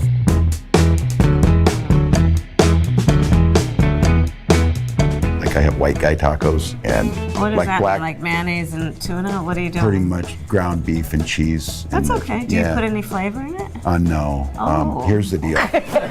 No, they said to be careful and let her know this, that black pepper is the top of the spice level in Minnesota, you know. I'm the first vice president, I believe, who has ever grown chili peppers. Well, You trying know to it. expand We'll figure my that- my food knowledge. You know what? We've got some cantaloupes. You'll be fine. Yeah. So, I called was hoping you, maybe Tim. we wouldn't have to. I called you, Tim. Yes. You didn't answer, Tim. I know. What happened? The most important call of my life. It popped up, and we didn't recognize the caller ID, and it went to voicemail. Hi, this is Tim. I'm not able to answer. There you go. Responsible. Thank you. Hey, Tim, it's Kamala. I really want to talk to you. Oh my goodness. I mean, just, you know, I got to cover these people, but I'm just ready for this little blip in the radar to be over with. I'm ready for them just to go back to wherever they were. Tampon Tim, go back to the boys' bathroom, put the tampons up, just handle that. And then Kamala, I don't know what you're going to do next. You can go you can go become an Obama, go live with them, take that one guy's spot that had unfortunately left us. Go and stay in his room and just live up there in Martha's Vineyard. You could be one of them. Be in the movies or something like that. I don't want to see you no more on TV. I don't want to see you anymore in politics.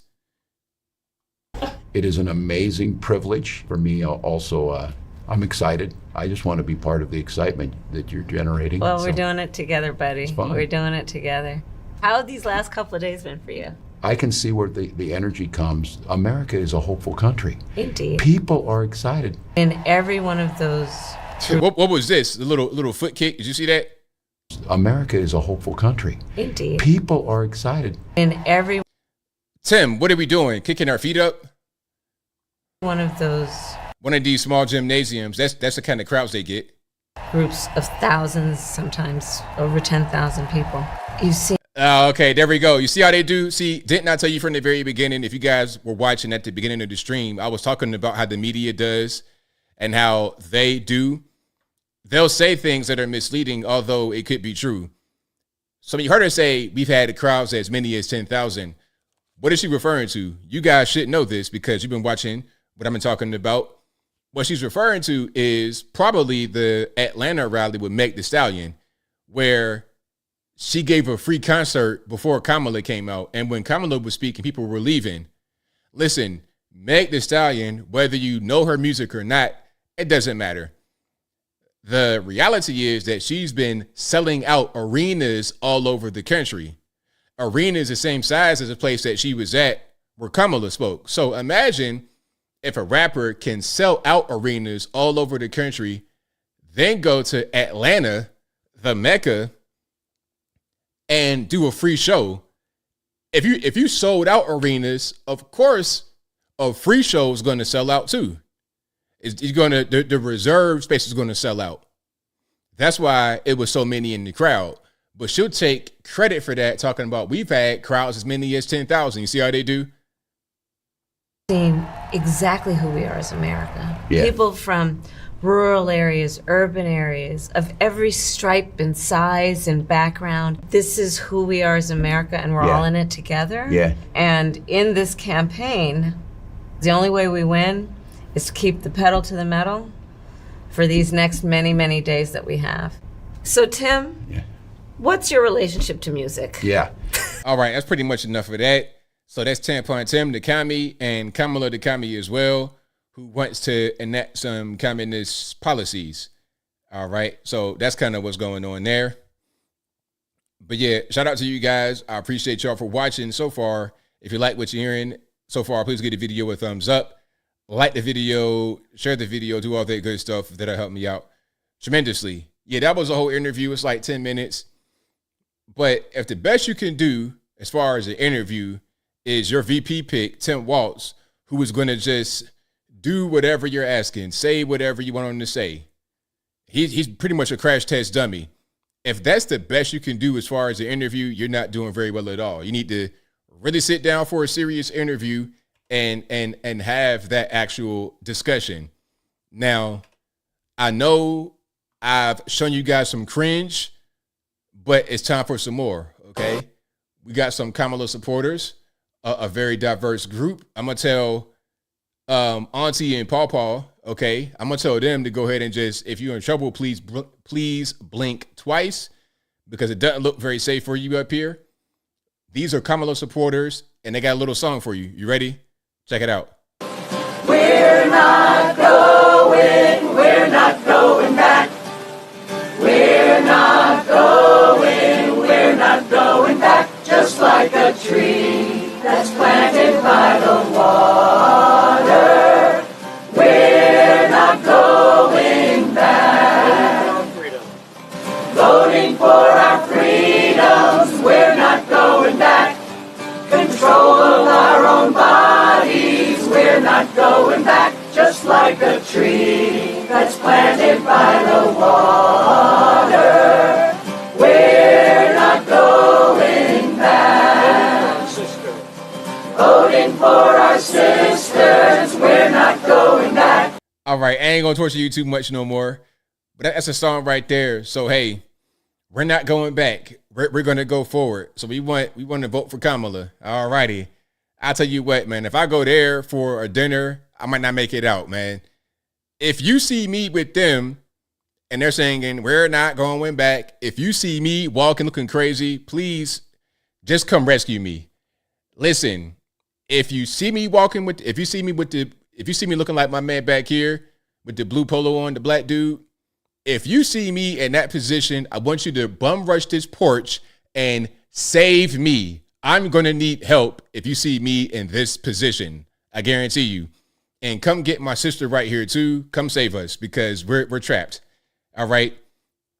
Hey, you know what? That kind of reminded me of how Trader Joe's is. And I like Trader Joe's. They got great stuff in there. It's nice people in there. But some people in there, it's a little different. We got a few they, thems in there. We got a few X, Y, Z, X, A, B, C, D, E, F, G's in there.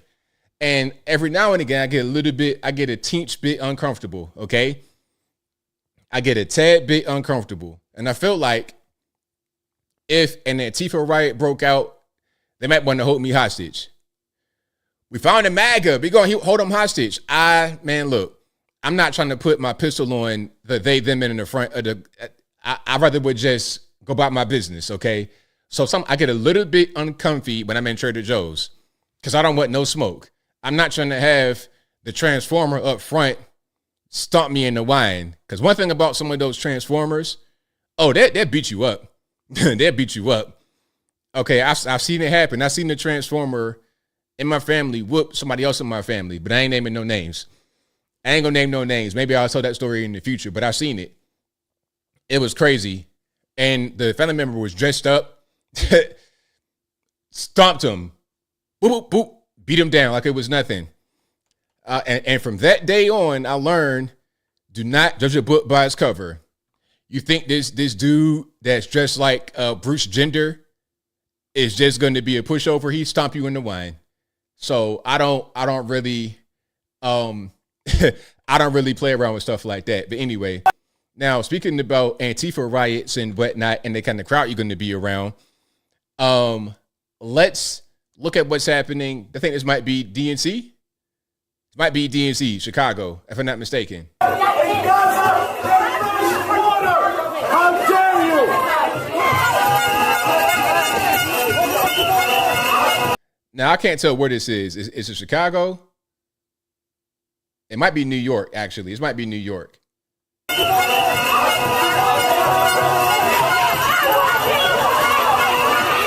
Yes, that's New York. That's New York. So this is just an example of some of the Palestinian type of stuff, the protests that's been going on, the riots that's been going on. Now, you're probably going to see that same thing happen in Chicago during the DNC. And I think DNC's happening right now, right?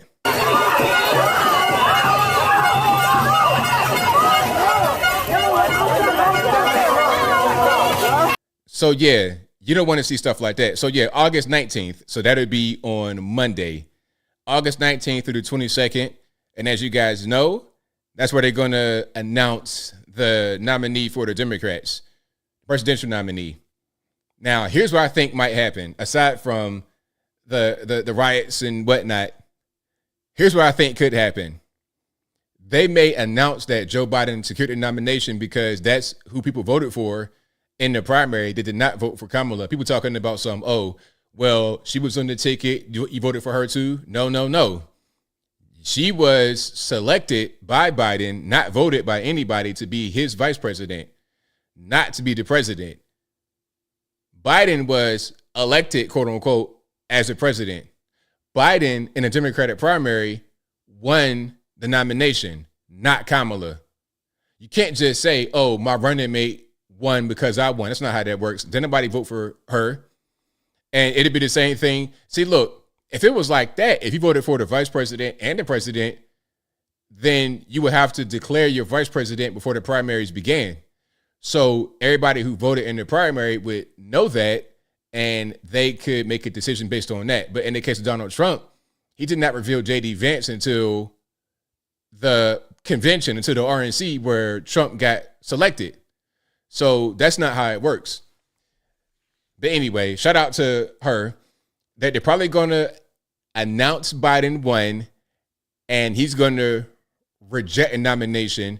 Then the delegates are going to select Kamala to take his place. That is going to happen, in my humble opinion. All right. So again, the DNC is in Chicago on the 19th of this month. That's going to be on Monday. All right. Now,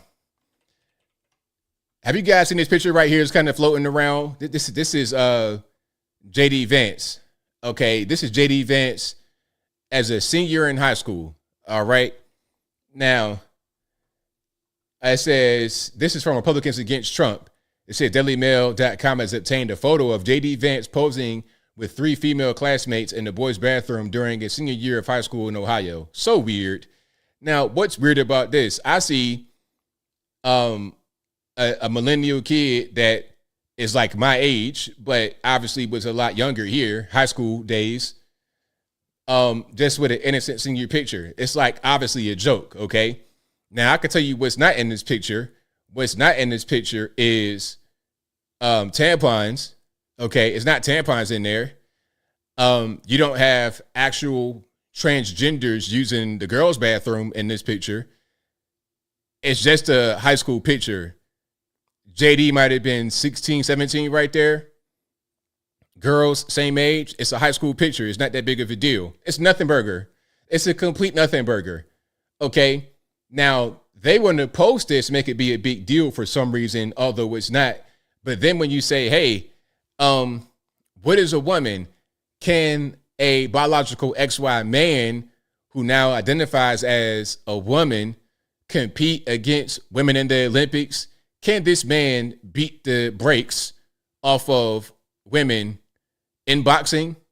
How about when it comes to MMA? How about Fallon Fox, this truck driver, big back, big neck dude, now identifies as a woman and is out here literally breaking women's skulls, fracturing their skulls because he has that male upper body strength and bone density and things of this nature.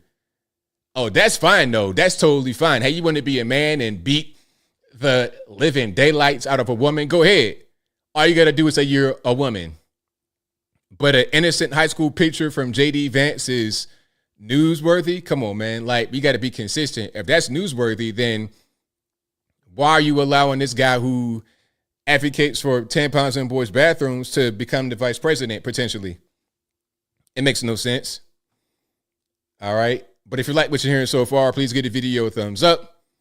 Like the video, share the video, do all that good stuff. That'll help me out tremendously. But yeah, I mean, J.D. Vance, it's a high school picture. It's nothing. It's nothing at all.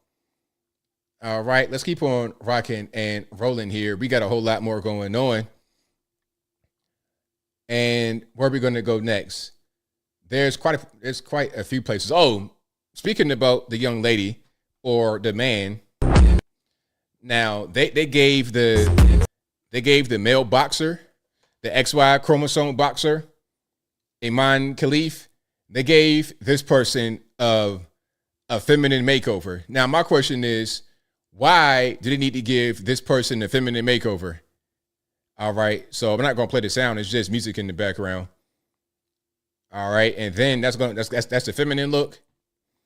You looking like Jafar from Aladdin, or was it Aladdin? You're looking like Jafar from Aladdin, man. I'm not really convinced. It is what it is, man. And look, my thing is here. You know what I'm gonna say. This person may have legitimately believed that they were a woman because, all right, you're born, you got what looks like female parts. You are assigned female at birth. You got female on your passports and things of this nature. But upon further examination, you have XY chromosomes. Oh, it's this disorder, it's that disorder. All right, but look, XY chromosomes, in my opinion, should be the X factor. That should be enough. So whether you identify as female, whether you got some kind of disorder or whatever, the chromosomes are still XY. And it's more than just your female genitalia that could be affected by this. You're talking about all type of stuff, man. One of the main things is your upper body strength, your skeletal structure, all of that. This guy right here is built like a straight 2x4, straight up and down, no curvature at all. Not a spoon, not a wine glass. I'm talking about straight up 2x4. Okay, the thing that Papa the Cellar Man would have on his back, or whoever that was, right? Hit you in the head with a 2x4. That's how this person is shaped, straight up and down, like a pencil. And then you get the jaw, the neck. If the neck was trained, he would looking like Mike Tyson out there with this big muscle right here in between his chin and his shoulders. That's part of what that's part of what having XY chromosomes can do for you. Okay? It's not just as simple as you got some parts going on. It's deeper than that. And like I said, this person may not have known that he was actually a man until they did that DNA test. And it's like, oh, wait a minute. Hold on. Let's pause for the cause. You got XY chromosomes. What are we doing here? What's going on? You can't be competing against women.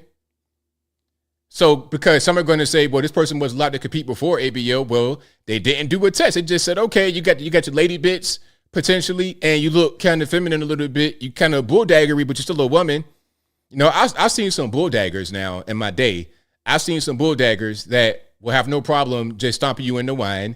They look very rough, very masculine, but at the end of the day, they're still female. I've not seen one bulldagger shaped like some NBA basketball player. I've never seen that. They still are women. They could be big and burly, but they're still feminine. They're still girls. This person right here, XY. Okay, XY chromosomes. It is what it is. It is what it is, man. Don't hate me for pointing it out. Just, hey, man, you got to hate Mother Nature. Mother Nature said, all right, you're going to be a man, but you might be a little bit different. It is what it is. All right? It's just that simple. It is just that simple. Oh, and I got to show this one. If I didn't show it already, I'm going to show it again. Umar Johnson. This is a pretty big one. People are really paying attention. The community is paying attention. Umar Johnson, very well known for being pro-black, black. A lot of y'all young people, if you got any young guys or girls in the audience, a lot of y'all know him for being the meme on TikTok especially. They make these videos of him and put sound effects and stuff like this. It's pretty funny because he always kind of has interesting ways to communicate. So it's kind of funny. But a lot of us who've been around for a while, who've been in the community spaces for a while, we know Umar from promising that school back in 2010 with some kind of GoFundMe or something like that. Now, I've heard that the school is operational in Delaware, but I don't know nothing about that part. I'm just saying a lot of us know him from that. Either way it goes, he's a very influential person, very popular, always gets speaking engagements, and his audience is the community, the black community. So after Kamala's team saw how well Trump did with Aiden Ross on that live stream, It did millions and millions of views. The Cybertruck, all of that product placement, it was perfect, right? Everything was perfect. They said, you know, we want in on that action. We trying to get all these streamers, Kais and Not, everybody we trying to get. And they tried to get Umar Johnson. And he's like, you know what? They were trying to buy me, and I'm not for sale. Check it out. All right. And sorry for the lack of sound. Let's go ahead and do that again. Black vote ain't for sale no more. Black vote ain't for sale. We bartering on business. We standing on business. Bring us some tangibles or get out of my face. Ricky Smiley, I love you. But crying on the radio for Kamala Harris, my brother, that's an all-time low. Don't do that again, Ricky Smiley. Don't you get on your radio show and cry for Kamala. Don't you do that, my brother. If you want to cry for Kamala Harris, you do that in the privacy of your house. But if we're going to be honest, Steve Harvey and Ricky Smiley, and I love you both, no hate to my big brothers. But if we're going to be honest, Ricky Smiley and Steve Harvey, y'all only carried on because y'all got paid to carry on. Can we please be honest? Can we see? I want y'all to understand, overstand, and understand what King Kong is talking about. Y'all carried on because y'all got paid to carry on. Now, let's pause. And I apologize for the music, but people always do that. It's like, I don't need a soundtrack to go with the actual words. Just let them talk. Anyway, what he's saying is, in my humble opinion, correct, because a lot of these guys are getting paid for what they're saying. They're not really genuine. They're just trying to make money. They're just trying to make money. Now, me personally, I mean, of course, we make money from being influencers or whatever we are called. We make money. But before I made $1 doing any of this, I was just on Facebook. I was on Facebook talking the exact same way, streaming for like 5 people. And 4 of them were my family members. You know, like I was streaming for nobody. I was writing articles for nobody. And I still had the same point of view. So me doing what I'm doing now is all the same thing. It's never a thing where you would see, oh, ABL changed up because there's money involved. No, I'm always be the same person. I just happen to be able to make what I was already doing for no money at all to make a living out of it. I had no idea I can do that, but I did it. But these people that he's talking about weren't even really into politics like that. Don't know much about politics. They just kind of normies, and they going very hard for Kamala. Talking about some, oh, because she's part of the Divine Nine organization, I'm going to vote for her. What? And then trying to shame you if you black. Oh, you got to vote for her if you black. Dumb stuff. This is why people, the community did not get mad at Joe Biden when he said the whole, if you ain't black, you know, that whole thing. They didn't get mad at that because they would say the same thing. If you don't vote for Joe, then you ain't black. They would say the same thing. So they won't get mad at him saying what they will also say. Kamala Harris and the Democratic plantation is paying you celebrities, paying you to shame black people into voting. Y'all know we not going to get nothing out of that vote. Y'all know we not going to get nothing out of that vote. Y'all know we not going to get nothing out of the vote. Now, I beg to differ, Umar. There's a lot you can get from your vote. There's a lot you can get, but it's not a matter of getting a paycheck in the mail. It's about you get a country that is run properly. You get a safer country. You get a better place to live and raise your children and do whatever you want to do as an individual and as a family. Okay, that's the main thing. You got to have what I want the government to do is really kind of get out of the way and stay in the background and do the things that you need to do. Okay, public safety, like closing the border, foreign relations, like not getting into war with everybody, trying to nuke everybody, not getting ourselves in foreign conflicts for other people that is not us. I'm worried about that kind of thing.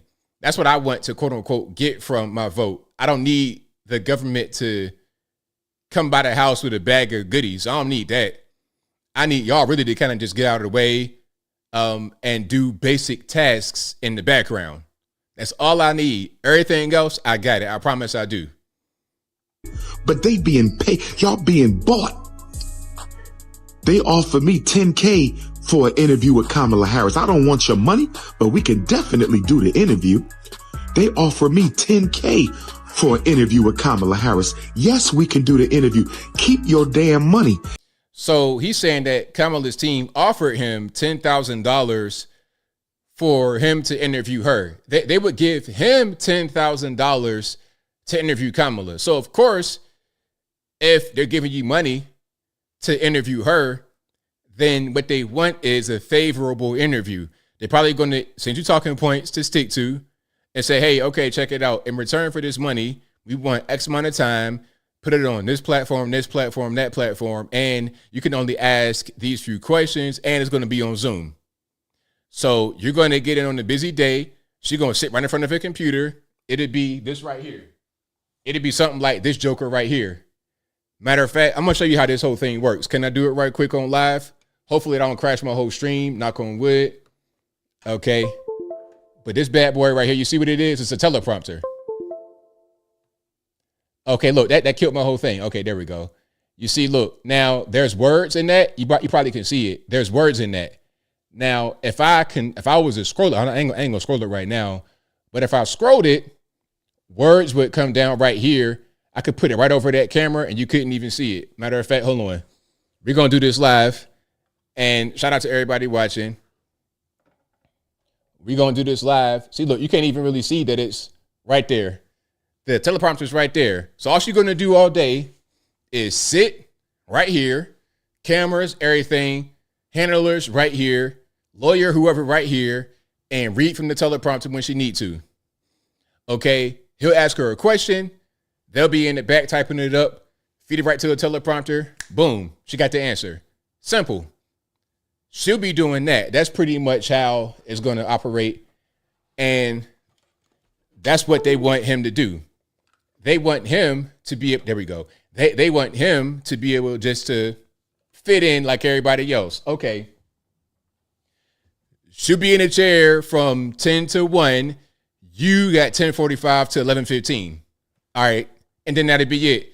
Next, we get Fat Neck Roland Martin. Next, we're going to get The View. Next, we're going to get whoever is a radio show. Next, we're going to put Tim Waltz up there. That's how it's going to operate. All right. But I'm going to let him continue. King Kong consciousness ain't for sale. I'm one of the real ones. Silverback Garvey Gorilla. I'm one of the real ones. Silverback Garvey Gorilla. Don't come to me with no propositions for money. I don't live for no money. I'm not one of these goofy ass rappers whose whole life is nothing but what you can buy and own. You dealing with real African DNA. This is real ancestral energy over here. I'm not no Ricky Smiley and Steve Harvey. You don't drop no check off and say, get the Negroes to the plantation on November the 4th. You don't drop no check off and say, get the Negroes to the plantation. So that's pretty much what's going on. There's a text that he revealed. He says, well, the Kamala's team says, hello, Dr. Umar. This is from the Harris team. You are a big part of the Black community. Can you help us by completing a Zoom? Like I said, a Zoom meeting. I told you how they're going to do it. Complete a Zoom meeting with VP Kamala Harris. And they had the amount they were going to pay him, but they kind of blocked that out. We're looking for about an hour of your time. Please advise if you would like to complete the Zoom call. And then they gave a number or whatever. All right. So that's how they're going to do. It's right there. It's kind of small, but I just was able to read it. And his response was basically what he said right here in the video. So shout out to him just not taking the bread and doing whatever they want him to do, because it would have been that. It would have most certainly been that. Listen, if I'm gonna interview you, I don't even really like doing interviews like that, but I will do an interview. Now, if I'm gonna interview you, I'm gonna ask you whatever I want to ask you. I'll be respectful, of course, but I'm going to ask you some questions that I want to have answered. It's just as simple as that. I'm not going to allow them to curate or dictate what I say. We're not going to have that happen at all. That's not where we are. So yeah, shout out to Umar for not backing down. All right, we got a few more here that I want to get to. And if you like what you're hearing so far, please give the video a thumbs up. Like the video, share the video, do all that good stuff. That'll help me out tremendously. Okay, I think I got a couple I want to show, and then I'm going to show the whole rooftop kerfuffle. Then we're going to get to the calls. All right, then we get to the calls. Sir, Trump or Kamala? Kamala all the way. Trump or Kamala? Trump or Kamala? Trump. Trump or Kamala? Oh, obviously Kamala. Trump's a crazy person. What would you say to Trump if he was here right now? Leave the country. Excuse me, sir? Trump or Kamala? Trump, without a doubt. Trump or Kamala for president? Trump? Excuse me, sir? Trump or Kamala for president? Trump. Trump or Kamala for president? Only a fool would be for Kamala. Trump or Kamala? Trump. Trump or Kamala? Trump. Excuse me, sir? Trump or Kamala? Trump, baby. Trump or Kamala? Trump. Yeah. Trump or Kamala? Donald Trump, man. Trump or Kamala? Trump. Excuse me? Trump or Kamala? Hey, got a little scared. It's like, man, I'm about to put the pistol out right now. I got my grandbaby with me, man. You almost got deleted immediately. Kamala. And Trump or Of course you say Kamala. You getting scared from this little boy with the microphone. Trump or Kamala? Trump. Excuse me? Trump or It's like, oh, man, it's all over. The white man's coming to get me. Kamala? Kamala. And Trump or Kamala? I give up. You give up. Trump or Kamala? Trump. Yeah. Trump or Kamala? Trump all day, bro. There we go. So you got a nice cross section of society, a lot of diversity for Trump. Shout out to everybody. My man got a little bit scared. Almost pulled the ratchet on my man for running up on him with the small microphone, the little lavalier mic. almost got deleted, but nah. Shout out to everybody that wants to go vote for Trump. I'm not sure where that area is. I have no clue. But yeah, shout out to all them. All right. Secret Service, we got to get to right quick. Secret Service. Now, before we get to the rooftop kerfuffle, a female Secret Service agent had to leave her post to go breastfeed her newborn baby.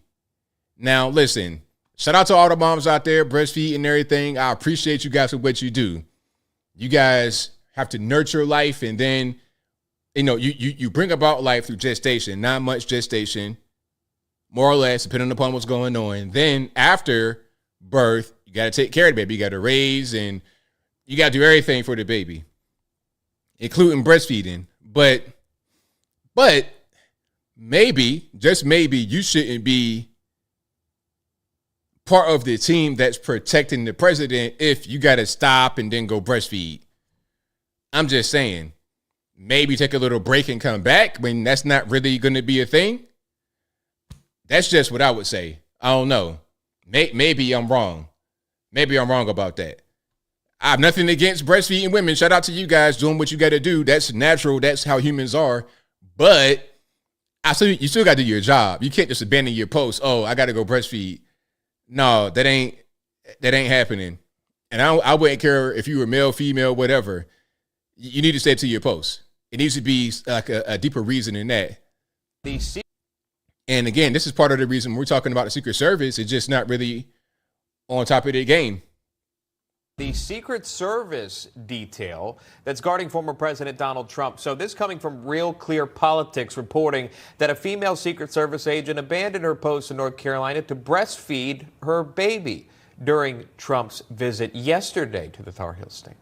The report says about 5 minutes before Trump's motorcade arrived, the site agent who manages security for the entire event did a final sweep of the location. And while walking the route, the site agent reportedly found the Secret Service special agent in question breastfeeding with 2 other family members present in a room that's supposed to be set aside for official business like an emergency involving the president. The report says the special agent did not have permission to leave her post and gave no warning prior to the event that she needed personal time. See, you know what I think she thought? Here's a thought process, in my opinion, from the young lady breastfeeding. She thought, oh, they're not going to miss me. I'll just be gone for a minute in this little side room, just breastfeeding right quick because he's not here yet. That's probably the thought process. But it's like, hey, if we don't need you at a certain point, then why are you even here? If we don't need you, if you could just vanish for a certain point, why are you even here? Why are you even on his staff? If I was Trump, I would say go ahead and fire her right now, because obviously she's not that much needed. They had to go find her. It wasn't like, oh, Susan is missing. Where's Susan at? They had to go actually do a sweep, and then they discover her in some place that she shouldn't have been with her family members. If you could do all that, just go ahead and get fired, man. Find something else to do.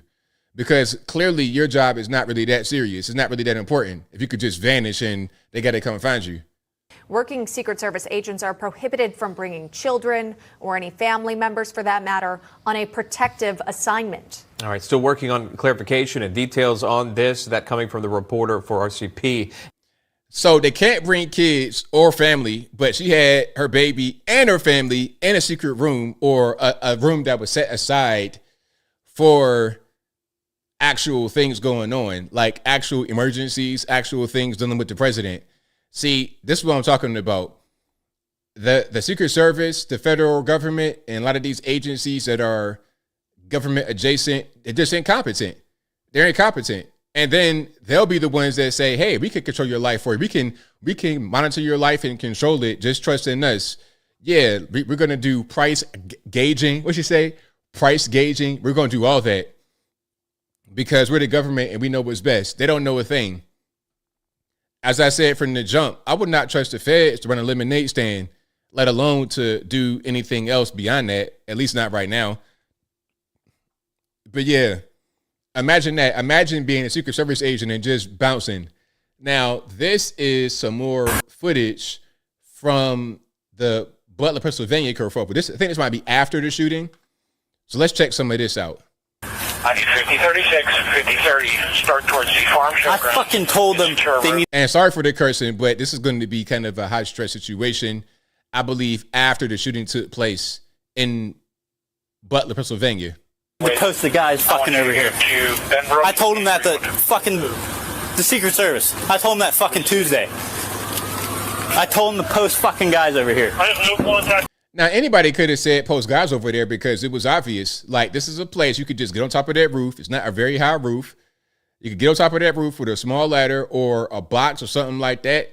And now you got a problem with security. There should have been guys back there, but there wasn't any guys back there. So the local guys are saying that the Secret Service dropped the ball. What? No, we're inside. Alpha 1, Bravo 1. Hickey. I told them to post fucking guys over here. I wasn't even concerned about it because I thought someone was on the roof. I thought that's how how can you lose a guy walking back here? So you see how small this area is right here? I think they said he had a 5-foot ladder.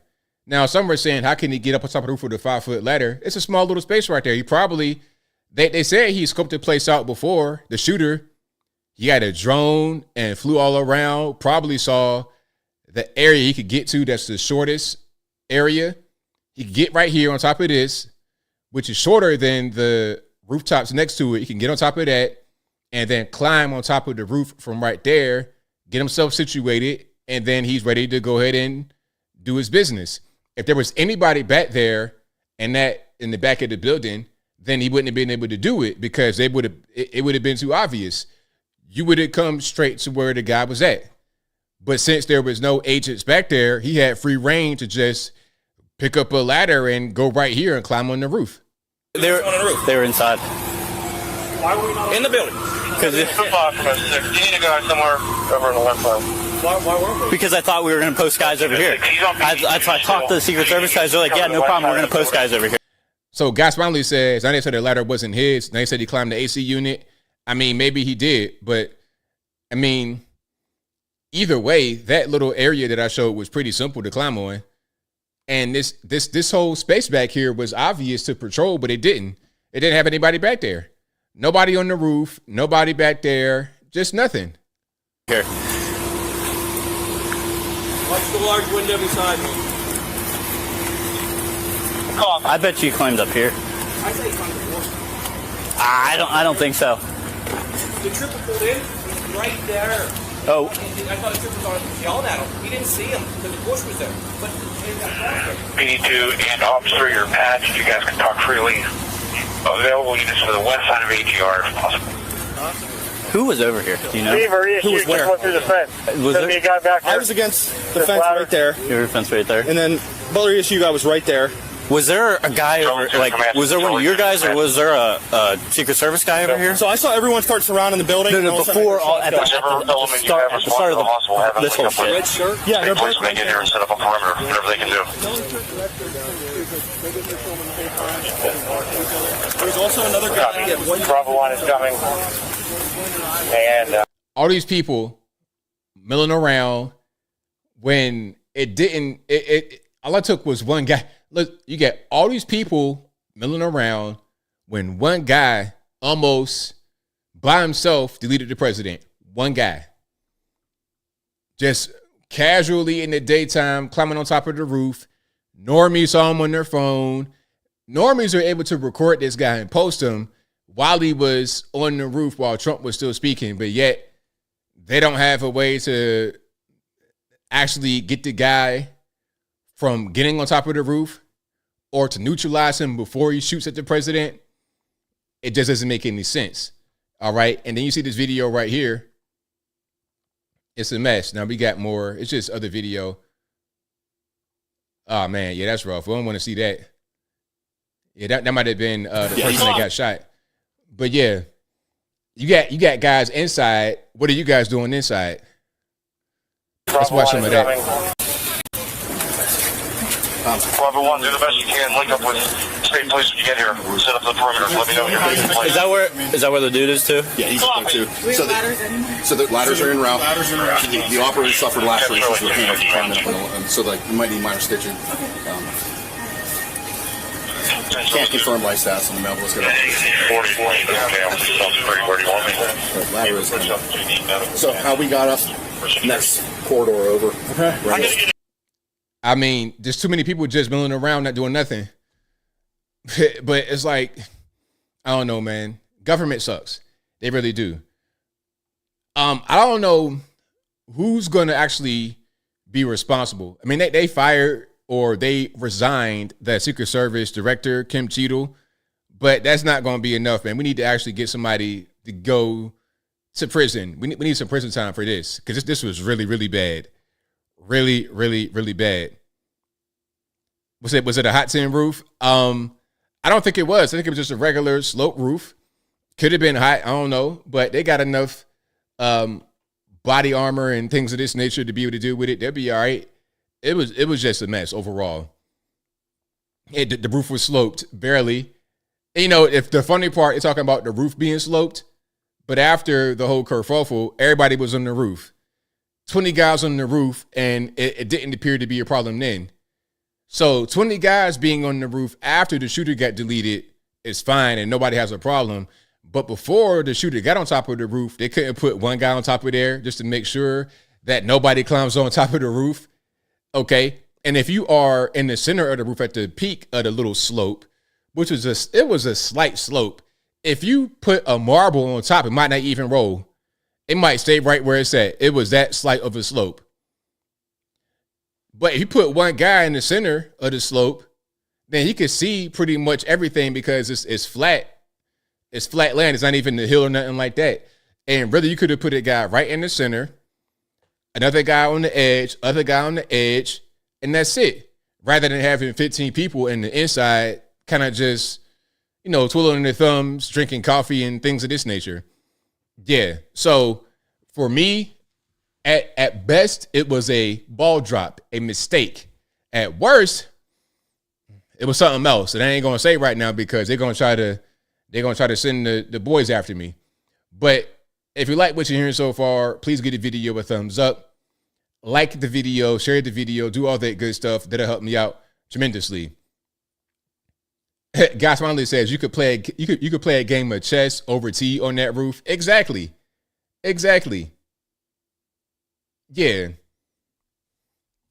Yeah, so shout out to you guys though. I appreciate you. All right, we got super chats on deck, then we're going to get to the calls. The number to call, 434-658-1220. Again, 434-658-1220. Thank you to Caius Posthumous, who says Kamala drinks her breakfast, lunch, and dinner. And we got a wine glass, wine bottle, and wine glasses clinking. Shout out to you. Thank you to Amy Alamo for becoming an ABL supporter. Thank you to Caius Posthumous, who says 2 teens stabbed in New York subway. Suspect is 11 years old. No surprise there. Like I said, you go to Virginia, 14 years old, you can get tried as an adult. Okay, these young guys out here, they don't care. They're violent and brainless at the same time. Violent plus brainless equals ticking time bomb. They could do anything at any time. Yeah, one of them young guys running up on you trying to act crazy, you have to go ahead and just put them down. We don't got no time for that, man. You could be 14 years old, so what, man? You coming at me with a gun trying to kill me? We're not going to do that, man. You're going to go ahead and get sent back to your people immediately. Thank you to Bob K. MIT, who says, please respond to the email. If I got it, I'll got you. Thank you to Regina, the godmother, who says, big shout out to our retired Chicago Popo friend. We've missed hearing from you. Please check in with us. Right on. Thank you to Michael Critchlow, who says, have you seen Deadpool and Wolverine? The left says it's homophobic, but it just surpassed Joker as the highest grossing R-rated movie of all time. I have not seen Deadpool and Wolverine, but I want to go see it. I got to go see 2 movies if I get some time. I got to go see the new Alien. I had no idea it was out. I really enjoyed Prometheus. That's one of my favorite movies. That's one of my favorite movies ever. I really enjoyed Prometheus. That was right up my alley. The sci-fi and all that, and the dark theme to it. Like just the cinematography, the darkness of it. I really enjoyed it. And I don't really watch a lot of Marvel Cinematic Universe stuff, but and Deadpool to me was kind of like, the Deadpool movies were kind of corny, but fun, I suppose. So I'll go check it out to see what's happening. But Deadpool, to me, I like Deadpool when he was in that one Wolverine movie at the end where they were doing the Weapon X experimentation or whatever. And then they had him with the big, long, retractable claws, and he wasn't talking. I like Deadpool doing that. I like the scary Deadpool, the weapon Deadpool, this comedian they got going on. I'm not really sure, but I'll check it out anyway. Thank you to Michael Guest, who says the students, entered that student debt on their own. Paying for that is their problem. Trump 2024. Thank you to Martin Santiago, who says, where's the part where he bent the corner on the scooter, ABL? Best part, bro. Yeah, I didn't play the whole thing about the guy in Atlanta running. Thank you to Apple Bacher Alpuff Daddy, who says, elect Donald Trump and pardon all J6ers. Also, Apple says, does the community know Jamal True Love story? Reaction. No, the community don't care about that. They don't care. They only care when they're told to care and when they think they should care. For the most part, unfortunately. Thank you to Apple again, who says, ABL favorite ride at the Summer Carnival State Fair. The best ride is the spaceship. Always. Or if they got like a battering ram type situation where it kind of goes up, down, or whatever. The Ferris wheel, that's classic. That's like romantic. If you got a girlfriend or something when you're 15 years old, you go to the Ferris wheel. That's always a nice one. Little cotton candy Ferris wheel. You could do that even as an adult, going on the Ferris wheel as a date. But at the carnival when I was a kid, the space, the UFO, the little battering ram thing, and the Ferris wheel. Always. But for me, when I was going to the carnival specifically, not the theme park, that's a whole different story. That's where you get the rides. For me, the theme park was for the rides, and the carnival was more for the food and just to be kind of hanging out in the community. So that was more, that was what I did. But Apple also says, ever win a prize at the State Fair Summer Carnival game? Oh yeah, I will always win prizes. Yeah, you get tickets and you always win prizes. Yeah. Teddy bears and candy, all that kind of stuff all day long. Yeah. Even going to like Dave & Buster's, I done won prizes recently there. Playing basketball, shooting. Like I'm Steph Curry out there getting them tickets. Anyway, thank you to Apple again, who says, ABL, you like houseboats, yachts, cruises. Why not? I mean, I've been on boats like that. It's cool, but I grew up around it, so it's like not really a big deal. But they're cool though. I'm not really a cruise guy, like one of these mega ocean liners. I'm not really that kind of guy because I don't like having turbulence on the boat. It's not really my thing. It's like being in the Navy or something like that. I don't like being on the boat having to live there.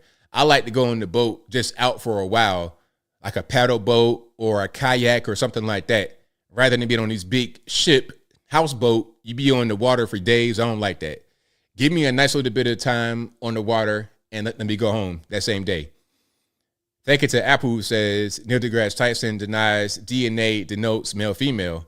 Alrighty, so whatever we learned in high school, college, whatever, I guess it don't mean nothing. I guess XY means nothing, huh? Shout out to Mika, who says, hola, much love, ABL, hashtag Orange Gang. That's right. Shout out to the Orange Gang. Orange Gang bad. Michael Guest says, you want freedom, Ukraine, go get it on your own. Michael Guest also says, if you're not careful, the Democrats will drag the U.S. into another world war. The ingredients are there, Trump 24. Thank you to Rebecca, who says, when Kamala was sworn in as VP, the lady called her that. I don't remember anyone being up in arms. No, of course not. You're speaking about calling her, Kamala. People just making a big fuss out of this because they don't have anything else to argue on. Okay, I can give a whole speech for an hour about how bad Kamala would be for the USA. Now, if I say Kamala one time, ABL's a racist. He thinks that her name is Kamala. He doesn't care how to pronounce her name. That'd be the focus rather than the entire hour I did about how bad Kamala would be for the country in a variety of ways, from the economy to global affairs to everything. The border, she'd be terrible, as she has been terrible throughout the entire administration. The borders are, but the border's wide open. And what else are you doing aside from going to parties where being racially ambiguous is working in your favor? I'm getting triggered, so I digress. Shout out to Uncle Horse, who says they say whatever they actually want to happen. They will attempt a steal, buying influencers, laundering money through SSNs to act blue. When they, quote, win, unquote, they'll do everything they said they would. Thank you to Donald B., who says, Associate Justice of the Supreme Court mispronounced Kamala while being sworn in at the inauguration. Of course, but it's fine, right? It's totally fine. Thank you to Michael Guest, who says, ABL, did you hear about the 80-year-old that was run over by someone driving an ATV while he posted a Trump sign in his yard? And they say we Trump supporters are the problem, Trump 24. Yeah, that's crazy. Totally crazy. Thank you to Trevor and Gale, who says, ABL, please, can you show Stephen A. Smith calling out Kamala the other day? If I could find it right quick, I would. Okay. Let me see now. Oh, okay. Let's play some of this right quick.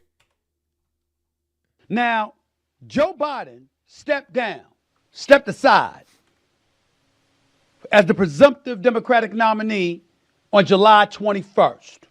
Okay? Now I'm going to look at this right now. I'm looking at my calendar because I just want to make sure. July 21st was a Sunday. We've had 1 week, 2 weeks, 3 weeks, and 1 day since Joe Biden stepped aside. The only damn place we've seen Kamala Harris is at pep rallies. What's up? Somebody got to say something. And it can't just be the conservatives. Right is right. I'm talking to my sister here. Come on now. You running for the presidency of the United States of America. You got my vote. You running for the presidency of the United States of America. What you hiding for? And I mean hiding in plain sight. Somebody got to say it. Somebody got to say it. But look, though, Stephen A. Smith, all this tough talk is irrelevant because she already got your vote. So why she got to come out and say anything?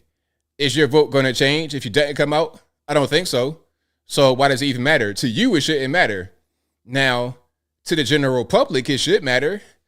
It should, because you have some undecided, some who are saying, hey, let's, see what you got to say.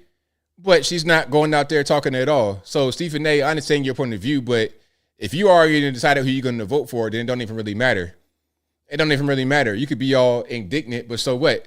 You're still going to vote for her. So it's really irrelevant. Thank you to Big Rocks Little Rocks, who says this economy is horrible. I'm an auditor making $100,000 in the low year, a Midwest at 28 years old. $100,000 in this economy is not as much as people think. Yeah, it can kind of get away from you. Thank you to Maynard, who says, have you seen the I'll take their patents clip with Kamala? Yeah, I did see that. Thank you to Michael Guess, who says XY means male. It's science, science, science, 100%. Thank you to Laura Catherine, who says, ABL, do you think the undecided voters are waking up to Kamala's fakeness? Or do you think the propaganda is working in her favor? Trump 24. Good question.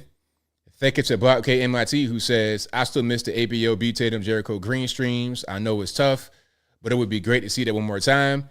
Yeah, it would be tough, but everybody's so busy. Thank you to Nick Coryell, who says, in Minnesota, we call him Tim Jong Waltz because of his authoritarian lockdowns during the virus. And thank you to Slenderella Charming for your donation. I most certainly appreciate you. All right. We got some calls on that. Let's get to some calls. The number to call is 434-658-1220. Again, 434-658-1220. Let's go ahead and get rocking and rolling. Hold on. Pure Blood says, go to the clip of Kamala mispronouncing her own name in Cleveland. If I can find that, I'll link it up there. Yeah, that's crazy. So she mispronounced her own name. That's funny.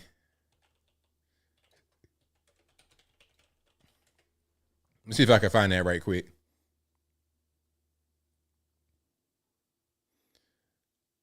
All right, let me see.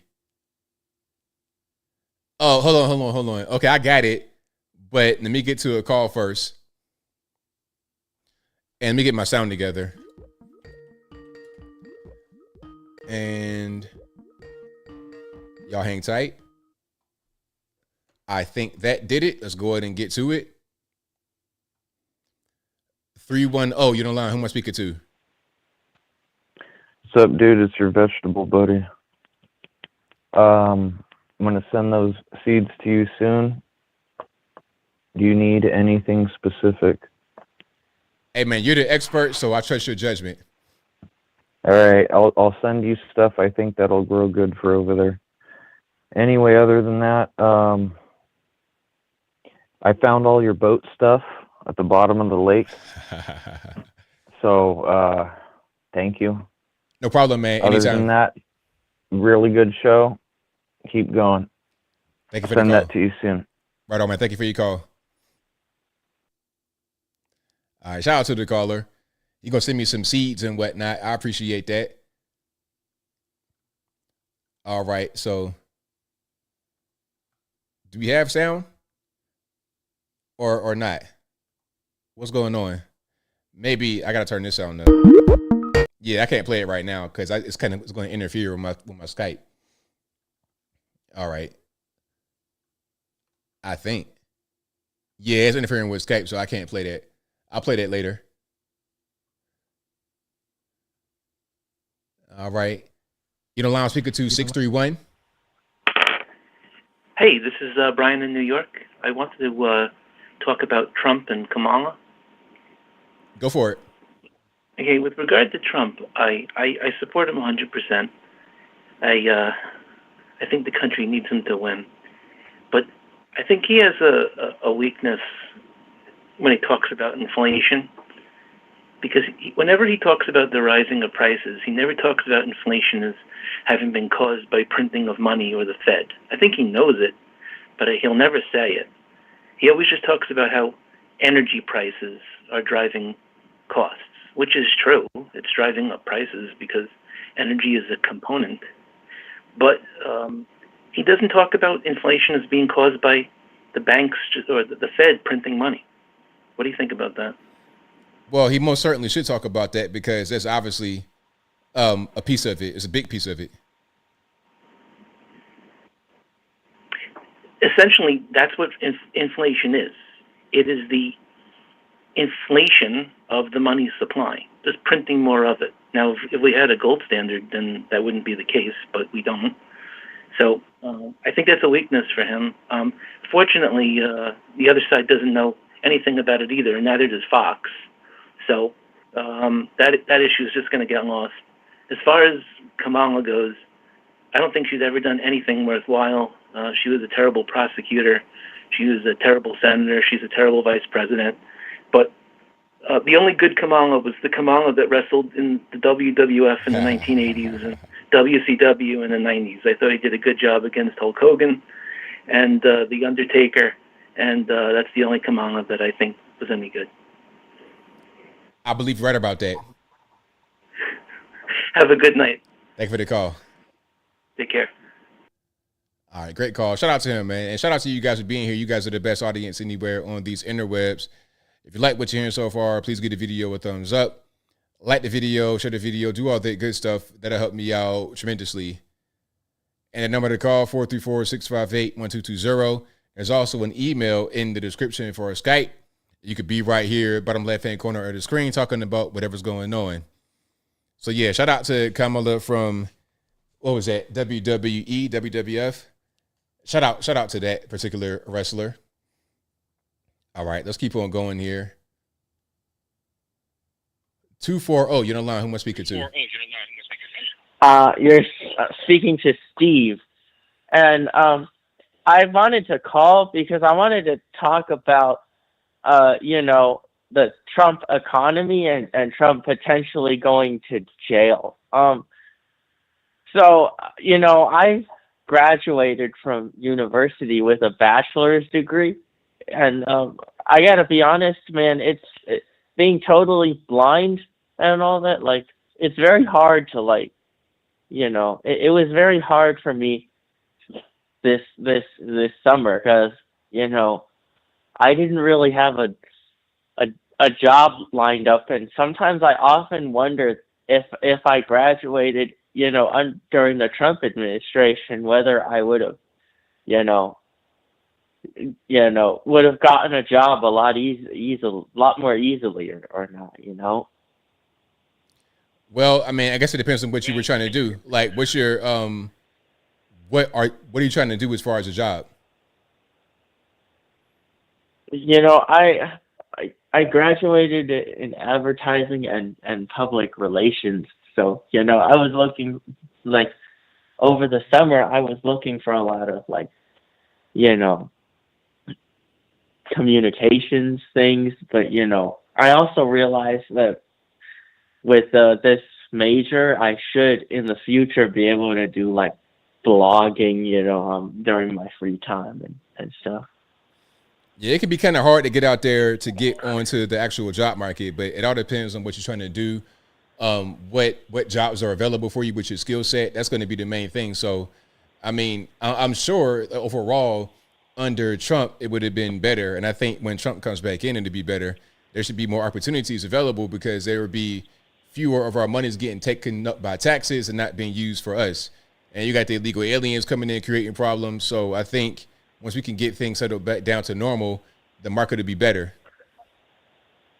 Yeah, and then my other thing is, if Trump actually goes to jail and on September 18th, like they said that he would go, do you think he would still win the election? I mean, remember, the media's already saying, he's a, quote, convicted felon, and, I'm a Trump supporter all the way. The university that I graduated from, the majority of them are lefty liberals, okay? 90% of them, they're all lefty liberals and but I'm one of those Trump supporters who will admit outright that I'm literally a Trump supporter. I was I voted for Trump in 2020, and if I was old enough to vote in 2016, I would have voted for Donald Trump. Right on. I mean, that's the way to go. But do you think he would win the election if he goes to prison? I mean, he wouldn't be able to campaign anymore. He wouldn't be able to have rallies anymore. I mean, once the judge puts him into Rikers.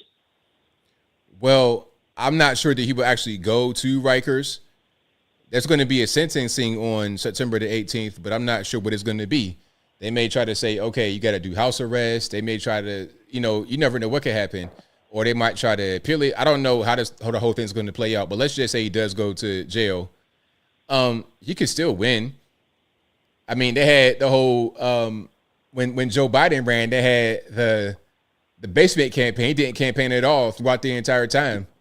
So I'm sure he could do it. And then also Kamala is not talking to the press. So if Trump is always out there talking to the press, doing interviews, doing streams, and Kamala is not, then he's going to have the advantage even if he does get locked up. I mean, yeah, that's true. I mean, let's be honest. Kamala's practically playing a Biden here. I mean, Biden's stuck in his basement, and now Kamala's sticking to her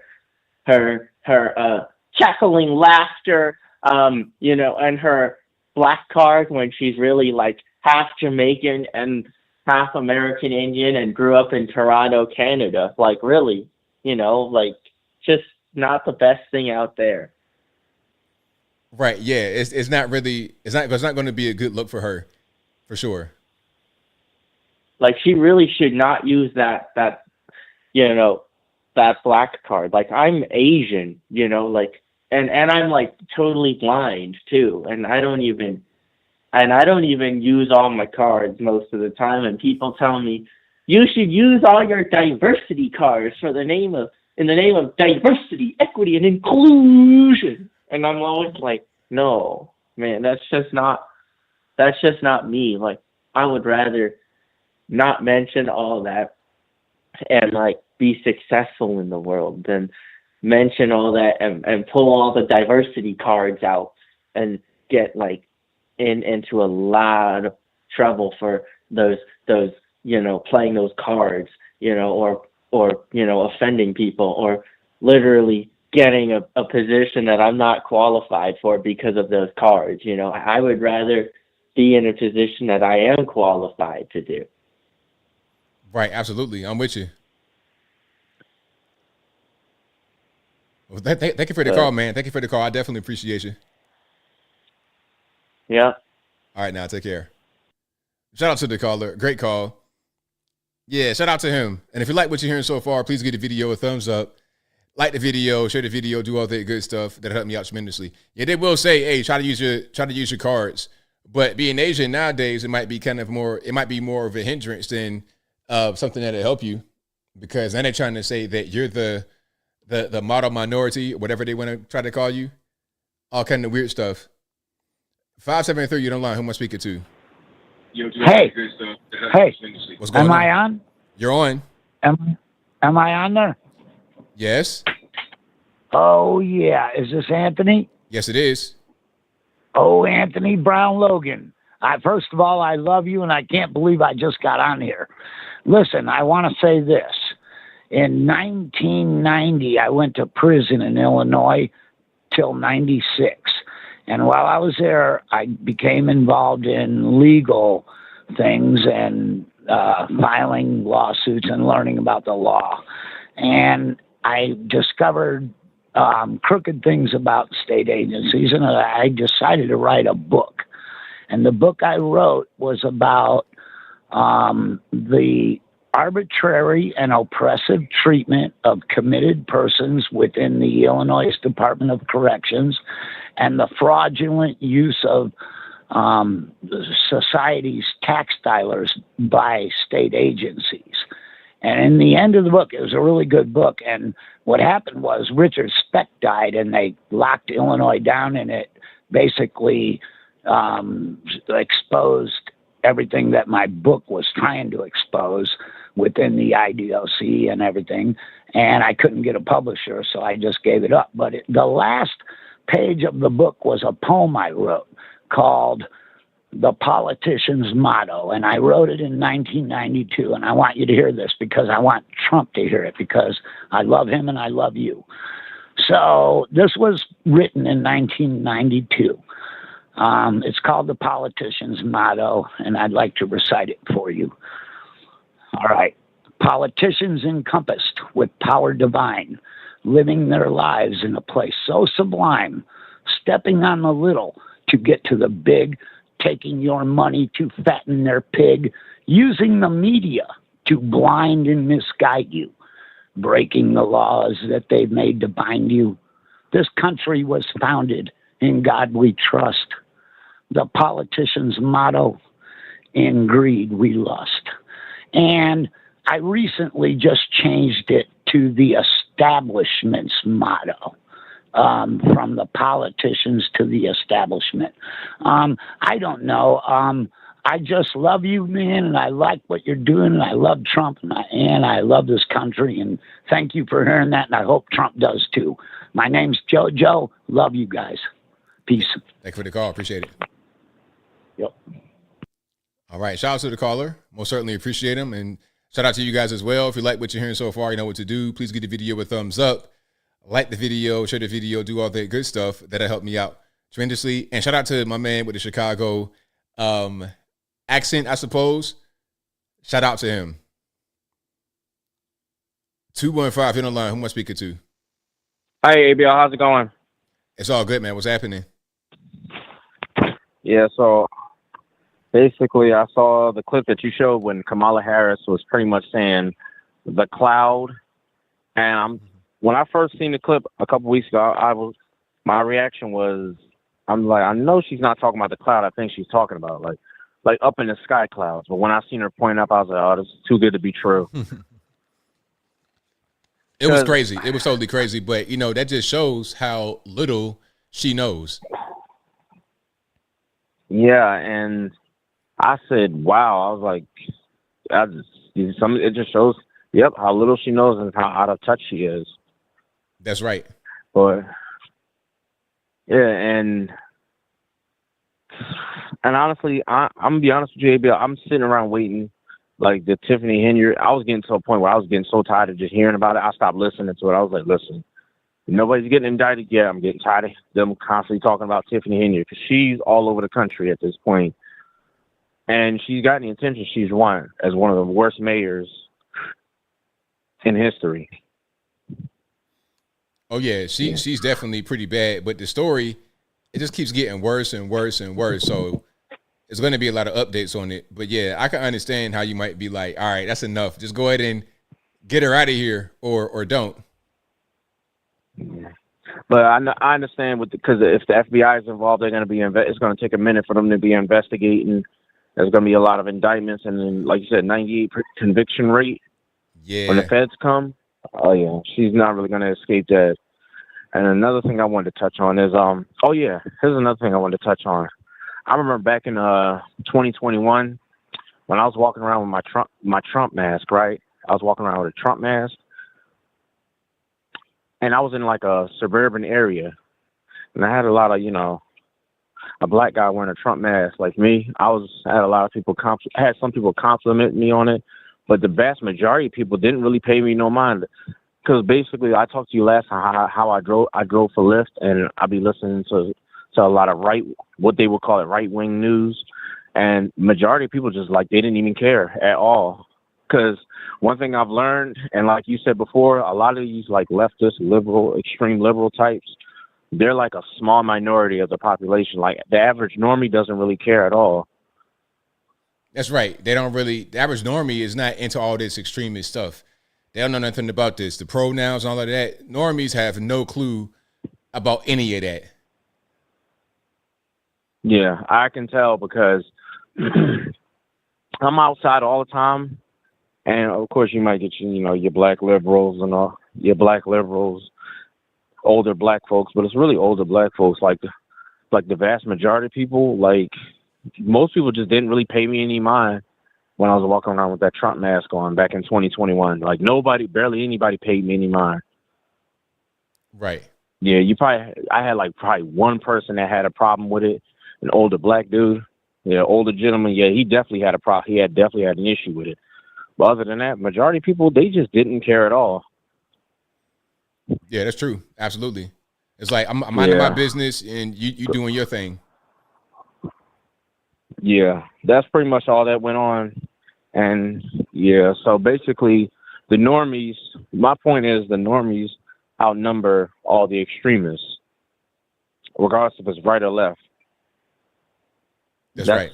That's one thing I've noticed over the past 4 years. All the normies, like being outside, just interacting with people, just there's hardly any extremes. They're like a small percentage of the population, like the LGBTQ. They're like a small minority. Absolutely. Yeah, but thanks for taking my call, ABL. Thank you for the call, man. Definitely appreciate you. No, you have a good night. Same to you. He's got a good point about that. You know, a lot of normies, they'll be the ones. Normies will be the ones that are like they don't know what's going on. All this stuff like these new acronyms they got. BIPOC, Black, Indigenous, Person of Color. What's that? BIPOC. What that mean? They don't have any idea what these things mean that these people are talking about. But the problem is that the people that are talking about these things are being voted for by the people who have no idea what they're talking about.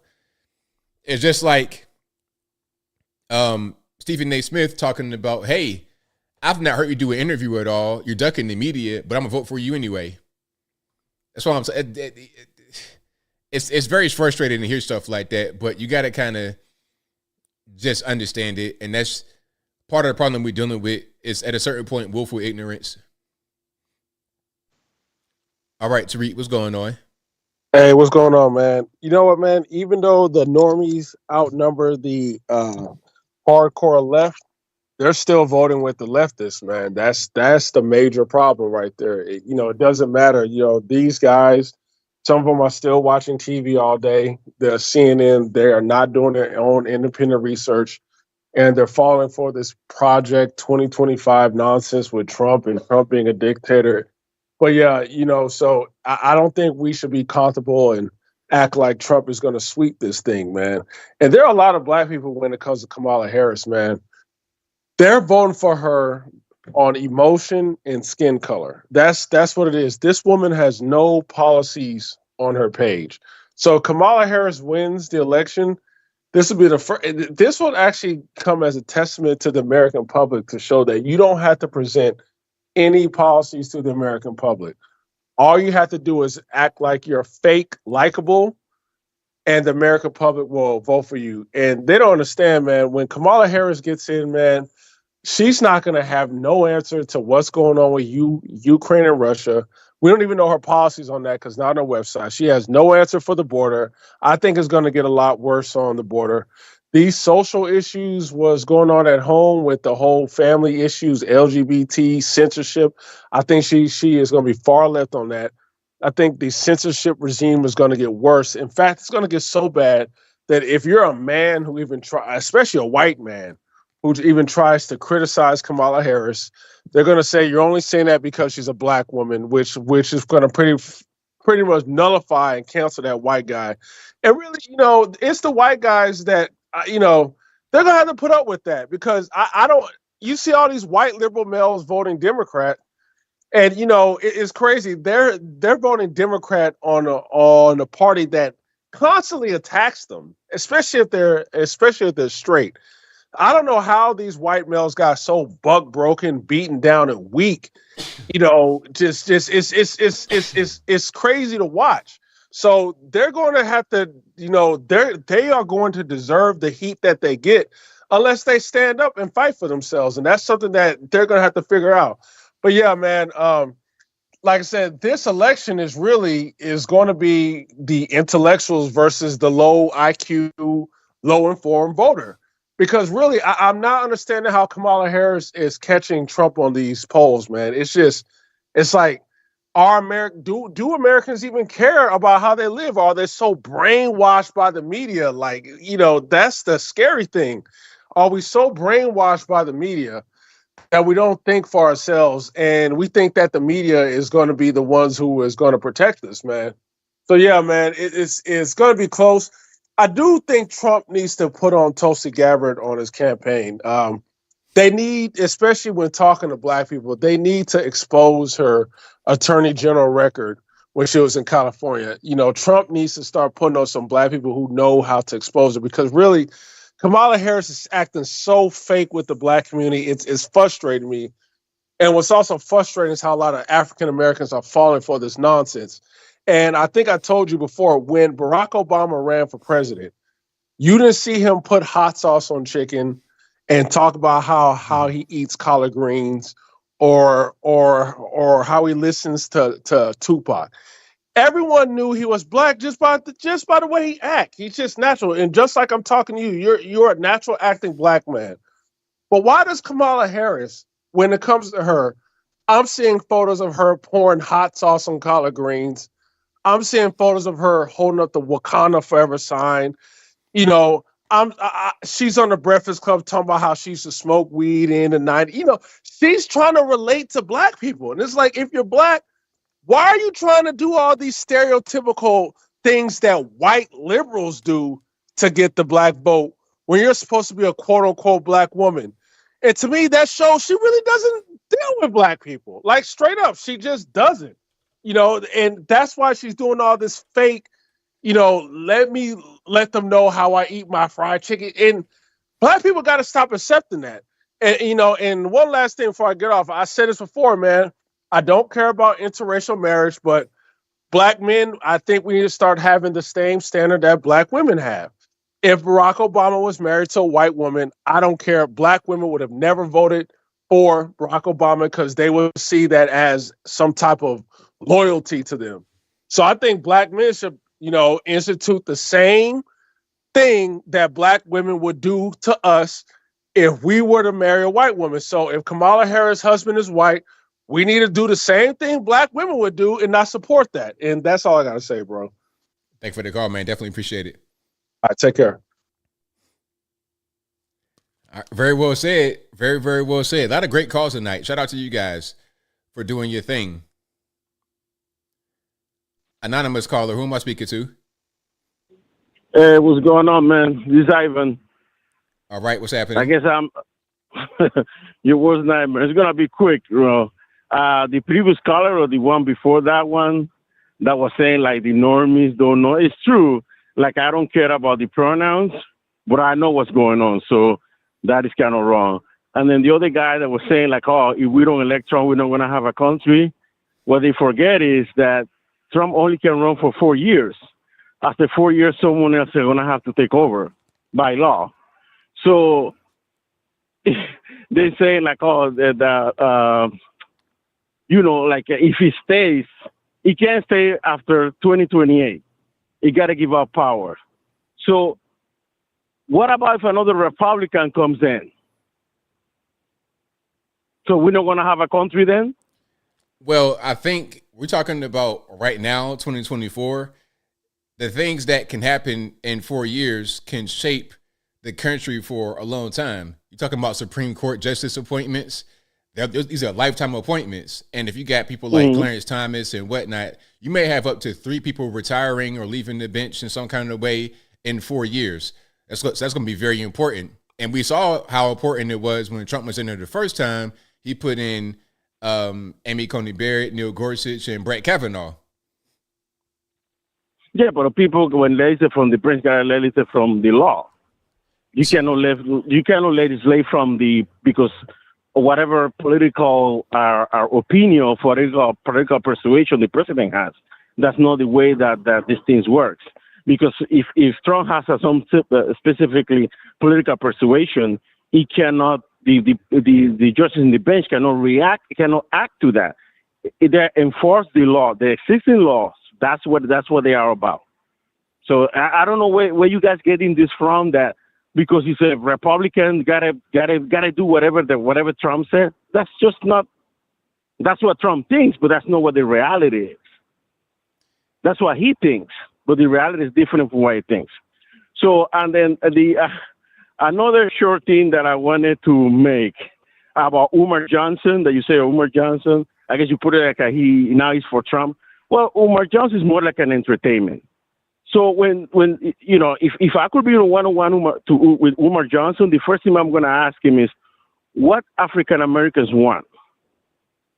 If they could ask to any president, and if he could ask what they want, and I'm sure they're going to come with reparations for dependent suffering, because it's attacking slavery all the time, and he talk about the penal suffering all the time, and he talk about the Jim Crow era, discrimination, racism, redlining, and all that, right? So let's be realistic. If between Kamala Harris and Donald Trump, and a Democratic Congress and a Republican Congress, who have the better chance to pass reparations? I don't know. I don't think anybody is going to do that. Don't know. I don't think anybody's going to do that. That's a loaded question. I don't think it's going to happen. But let's say who might lean towards reparations? Republicans on them, because Republicans already said, Mitch McConnell said that it's not for reparations. He already said it. Look, black and folks. What is the other guy? Eric Cantor said it's not for reparations in 2000, and I think was 10. Okay, I'm gonna just answer the question. Reparations is it's a thing that is spoken about come election time. It's a carrot that they dangle in front of the community, people that really care about that kind of stuff, because they're never going to do it. Every year they've been talking about that for a very long time, since before you or I were born. They've been saying the exact same thing. Now, when it comes, I'm not done. Now, when it comes to the anti-Asian hate bill, one day they said we got a problem with anti-Asian hate. And then the next day they had a bill, and within a week or a month they had a law, and it was done. The illegal aliens. So excuse me, I'm not done. Let me just finish talking, sir. Then with the illegal aliens, okay, we got a migration. Like when I talk, can nobody hear you? So if you're talking right now, can nobody hear you? I'm gonna just talk, then you can continue after I get done. Same thing with the illegal aliens. As soon as they come into the country, all this money just pops up for them. Trump promised the community and other people in these low-income areas $500 billion as part of the Platinum Plan. What happens? We don't vote for him. So rather than that money going to us, the people, it went to the illegal aliens. So that is why I don't think either side would do anything about reparations, because there's been opportunities. Can I say something? There's been opportunities. They had Barack Obama for 8 years and nothing happened. So I don't think if they had a black president for 8 years and nothing happened, I don't think anything's gonna happen after that. So go ahead, you got the floor now. So okay, so you just wrong in every aspect. What I say that was wrong? What I said that was wrong? Wrong. But listen, you gotta listen. Sir, I'm asking you a question. What did I say that was wrong? Okay, number one, when you're talking about giving money to illegals, that's wrong, because there's a funding specifically from the refugee act. Whatever, illegal aliens, migrants, asylum seekers, whatever you want to call them, people people that shouldn't be here. We giving them a bunch of money. Next, what's your next point? But you're wrong, because what's your next point? So why Congress will approve a bill for asylum seekers then? You said what now? Why Congress approved funding for education, for healthcare, for housing, for food stamp, for asylum seekers then? Why Congress will do that? I don't know anything about that. So then you don't know shit. Excuse me, sir. You can't cuss on the show. You don't know anything. You don't know anything, bro. Okay. You don't know anything. You just run your mouth. You don't know anything. Okay, so what did I get wrong was the question. You just don't know anything, bro. Okay, so excuse me. The question was, did I get anything wrong? It is a law. It is a law for refugees to come into this country. So wait, I'm not making an argument about that. I make no argument about that. So again, what did I get wrong? So that's your opinion. What's my opinion? Nothing. What's my opinion? Because you cannot give. Excuse me, sir. I'm asking you a question. Excuse me, sir. I'm asking you a question. Excuse me, sir. I'm asking you a question. What is my opinion? Your opinion is that they're giving money to illegal. There's a funding for that particular No. They have spent $500 billion on migrants. Because there's a funding for that. Whatever. They still did it. That's so your opinion. Did I say? Wait a minute. So did they spend the money? Did they not spend the money? Which one?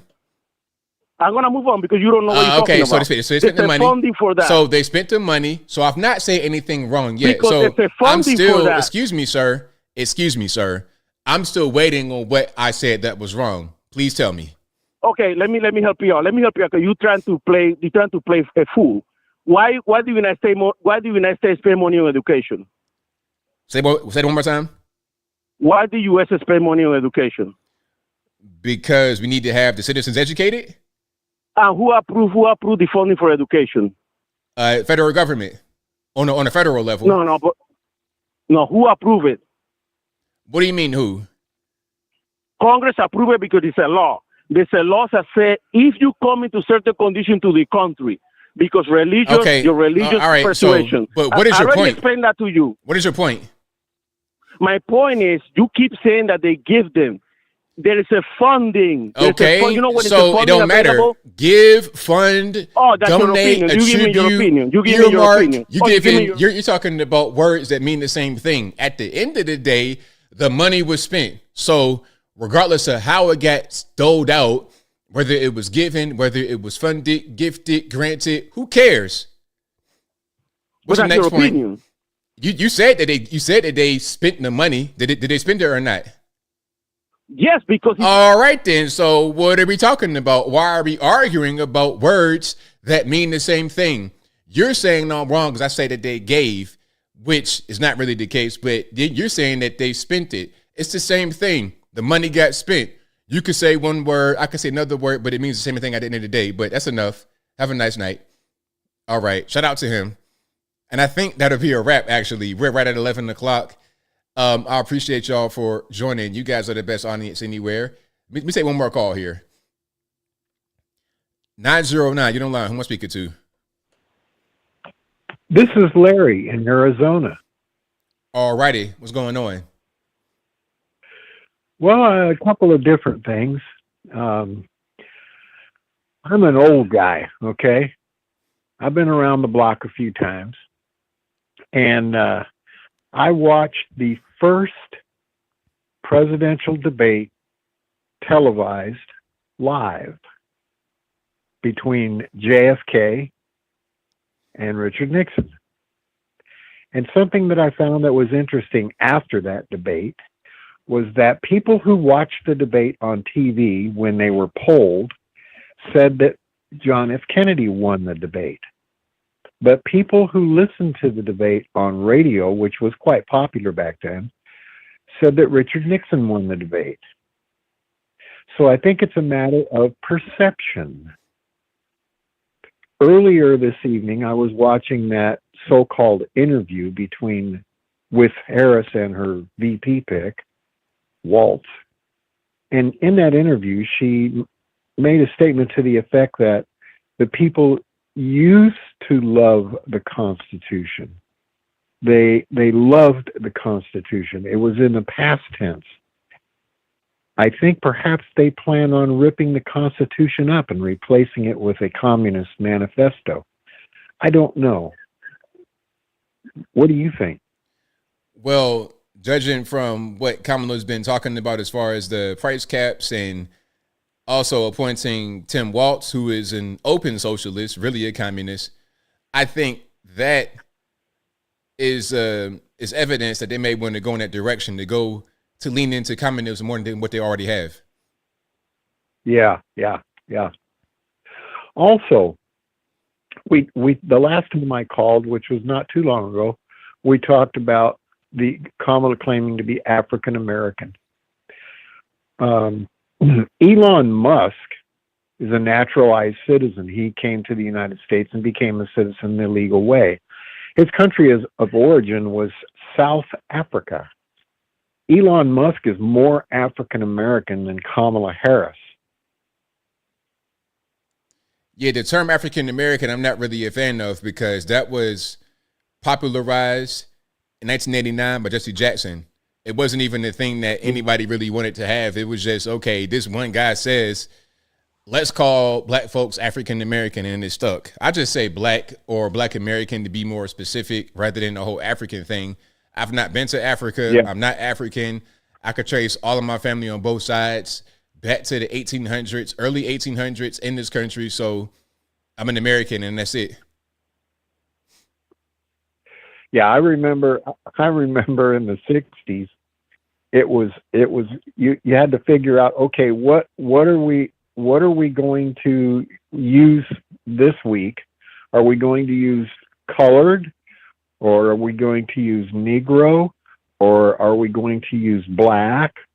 Or what terminology are we supposed to use? Black is fine. We don't got to talk about it no more. We could just say black and leave it at that, because all this other stuff, first of all, you're going to bring up allegations of racism if you use the outdated term.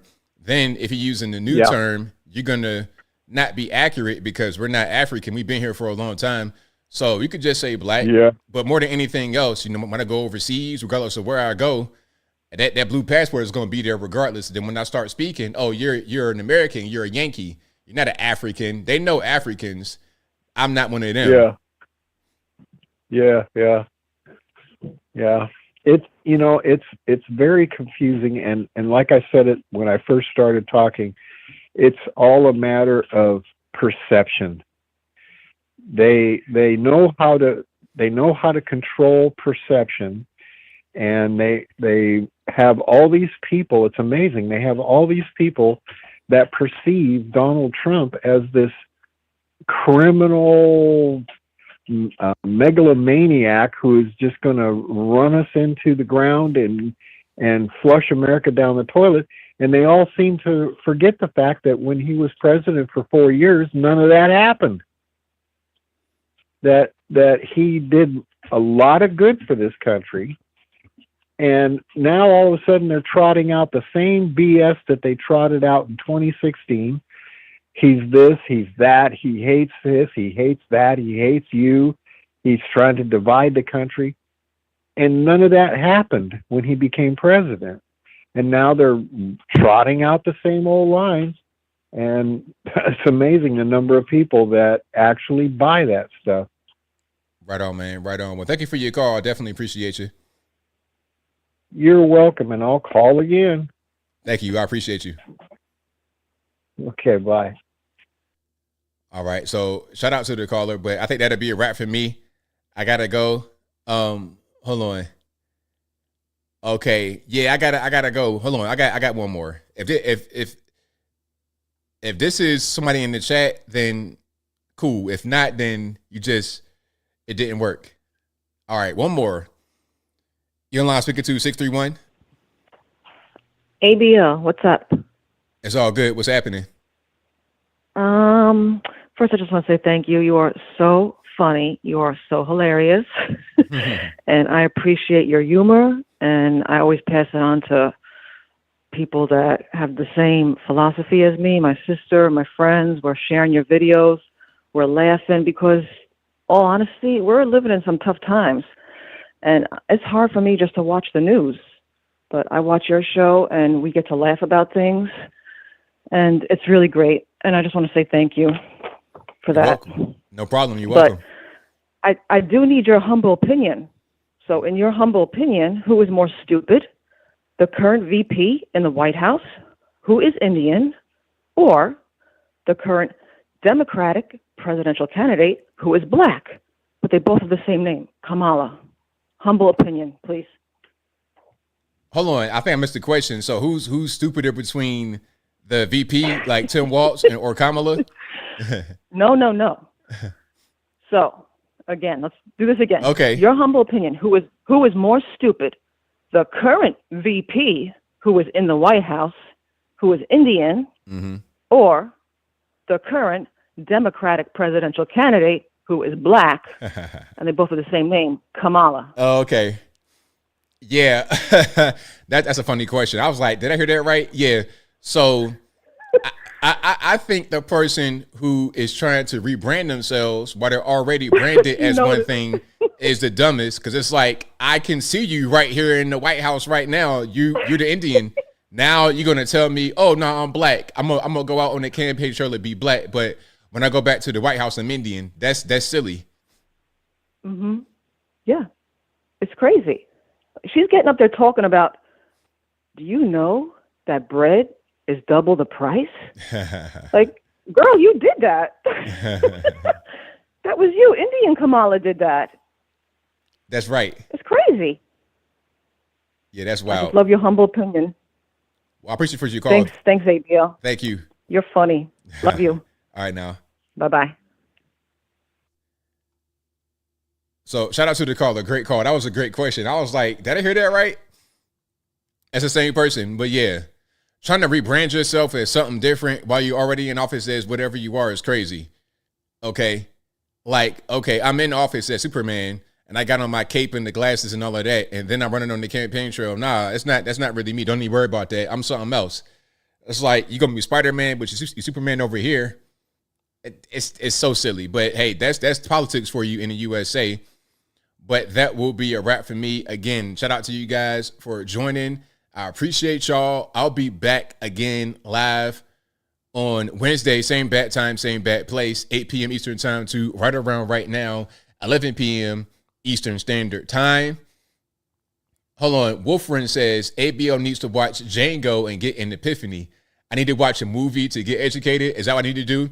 Is that how you get educated, by watching movies? What else should I watch? Should I watch some cartoons? should I watch should I watch Blade to figure out how to be a vampire hero in the daytime? Like what should I watch? What movie or TV? What game show? What do you watch every day? Let me know your list of TV shows to watch. So if I want to rock my brain cells one by one, I can accomplish it by watching whatever you watch. All right. And whatever kind of crack you smoke, send me that in the mail. Don't get locked up in the process. And maybe I could just put that in my cabinet. Okay. Smoke this when I want to just go instantly to dumb mode. How about that? But anyway, let me go ahead and do my outro. And if you were just playing, I'm just playing too. Don't take it seriously. But shout out to you guys for being here. I'll be back live again on Wednesday. Bat time, bat place, 8 p.m. to 11 p.m. Eastern Standard Time. And of course, this is a podcast you're listening to right now. It'll be recorded to your favorite audio streaming platforms, whether they be Google Play, Apple iTunes, Spotify, etc. Link for that will be in the description, or just go to your favorite audio streaming platform and search ABL Live Voice Pop right on up. All right. We got super chats I need to read, and then we wrap it on up, put the boom on top. But shout out to the mods for keeping the trolls in check, and shout out to you guys for watching, retweeting, super chat, and whatever you do. I could not do the show without you. All righty. Thank you to Cinderella Charming for your donation. A thank you donation. I appreciate you. Thank you to Mike Has Bad Knees, which is a great name, who says, speaking of Minnesota, how come Royce White hasn't been getting more props for winning his primary for Senate? Because they don't think he can win. That's the bottom line. They could have 10K. And I like what Royce is doing, but they don't really want to push him because they don't think he can win. They could have 10K who says, ABL, you should be able to check your records to call Chicago retired police guy. I've been checking the obits, but not too technical, so hard to search. I'm going to see if I can reach out to my man. Shout out to our retired Chicago police officer friend. And thank you to Yardley Moise. And I know I tore your name up, and I'm sorry. Who says, women should not be Secret Service. Straight up, shaking my head. Thank you to Botk MIT, who says, Trump hired Tulsi Gabbard yesterday for debate prep. That's correct. So Tulsi is on the team for debate prep as of right now. Thank you to Time Travel, who says, you are funny. Thanks for all you do. Thank you. I appreciate you. But that will be a wrap for me. So until next time, y'all be safe. I'm out. And peace.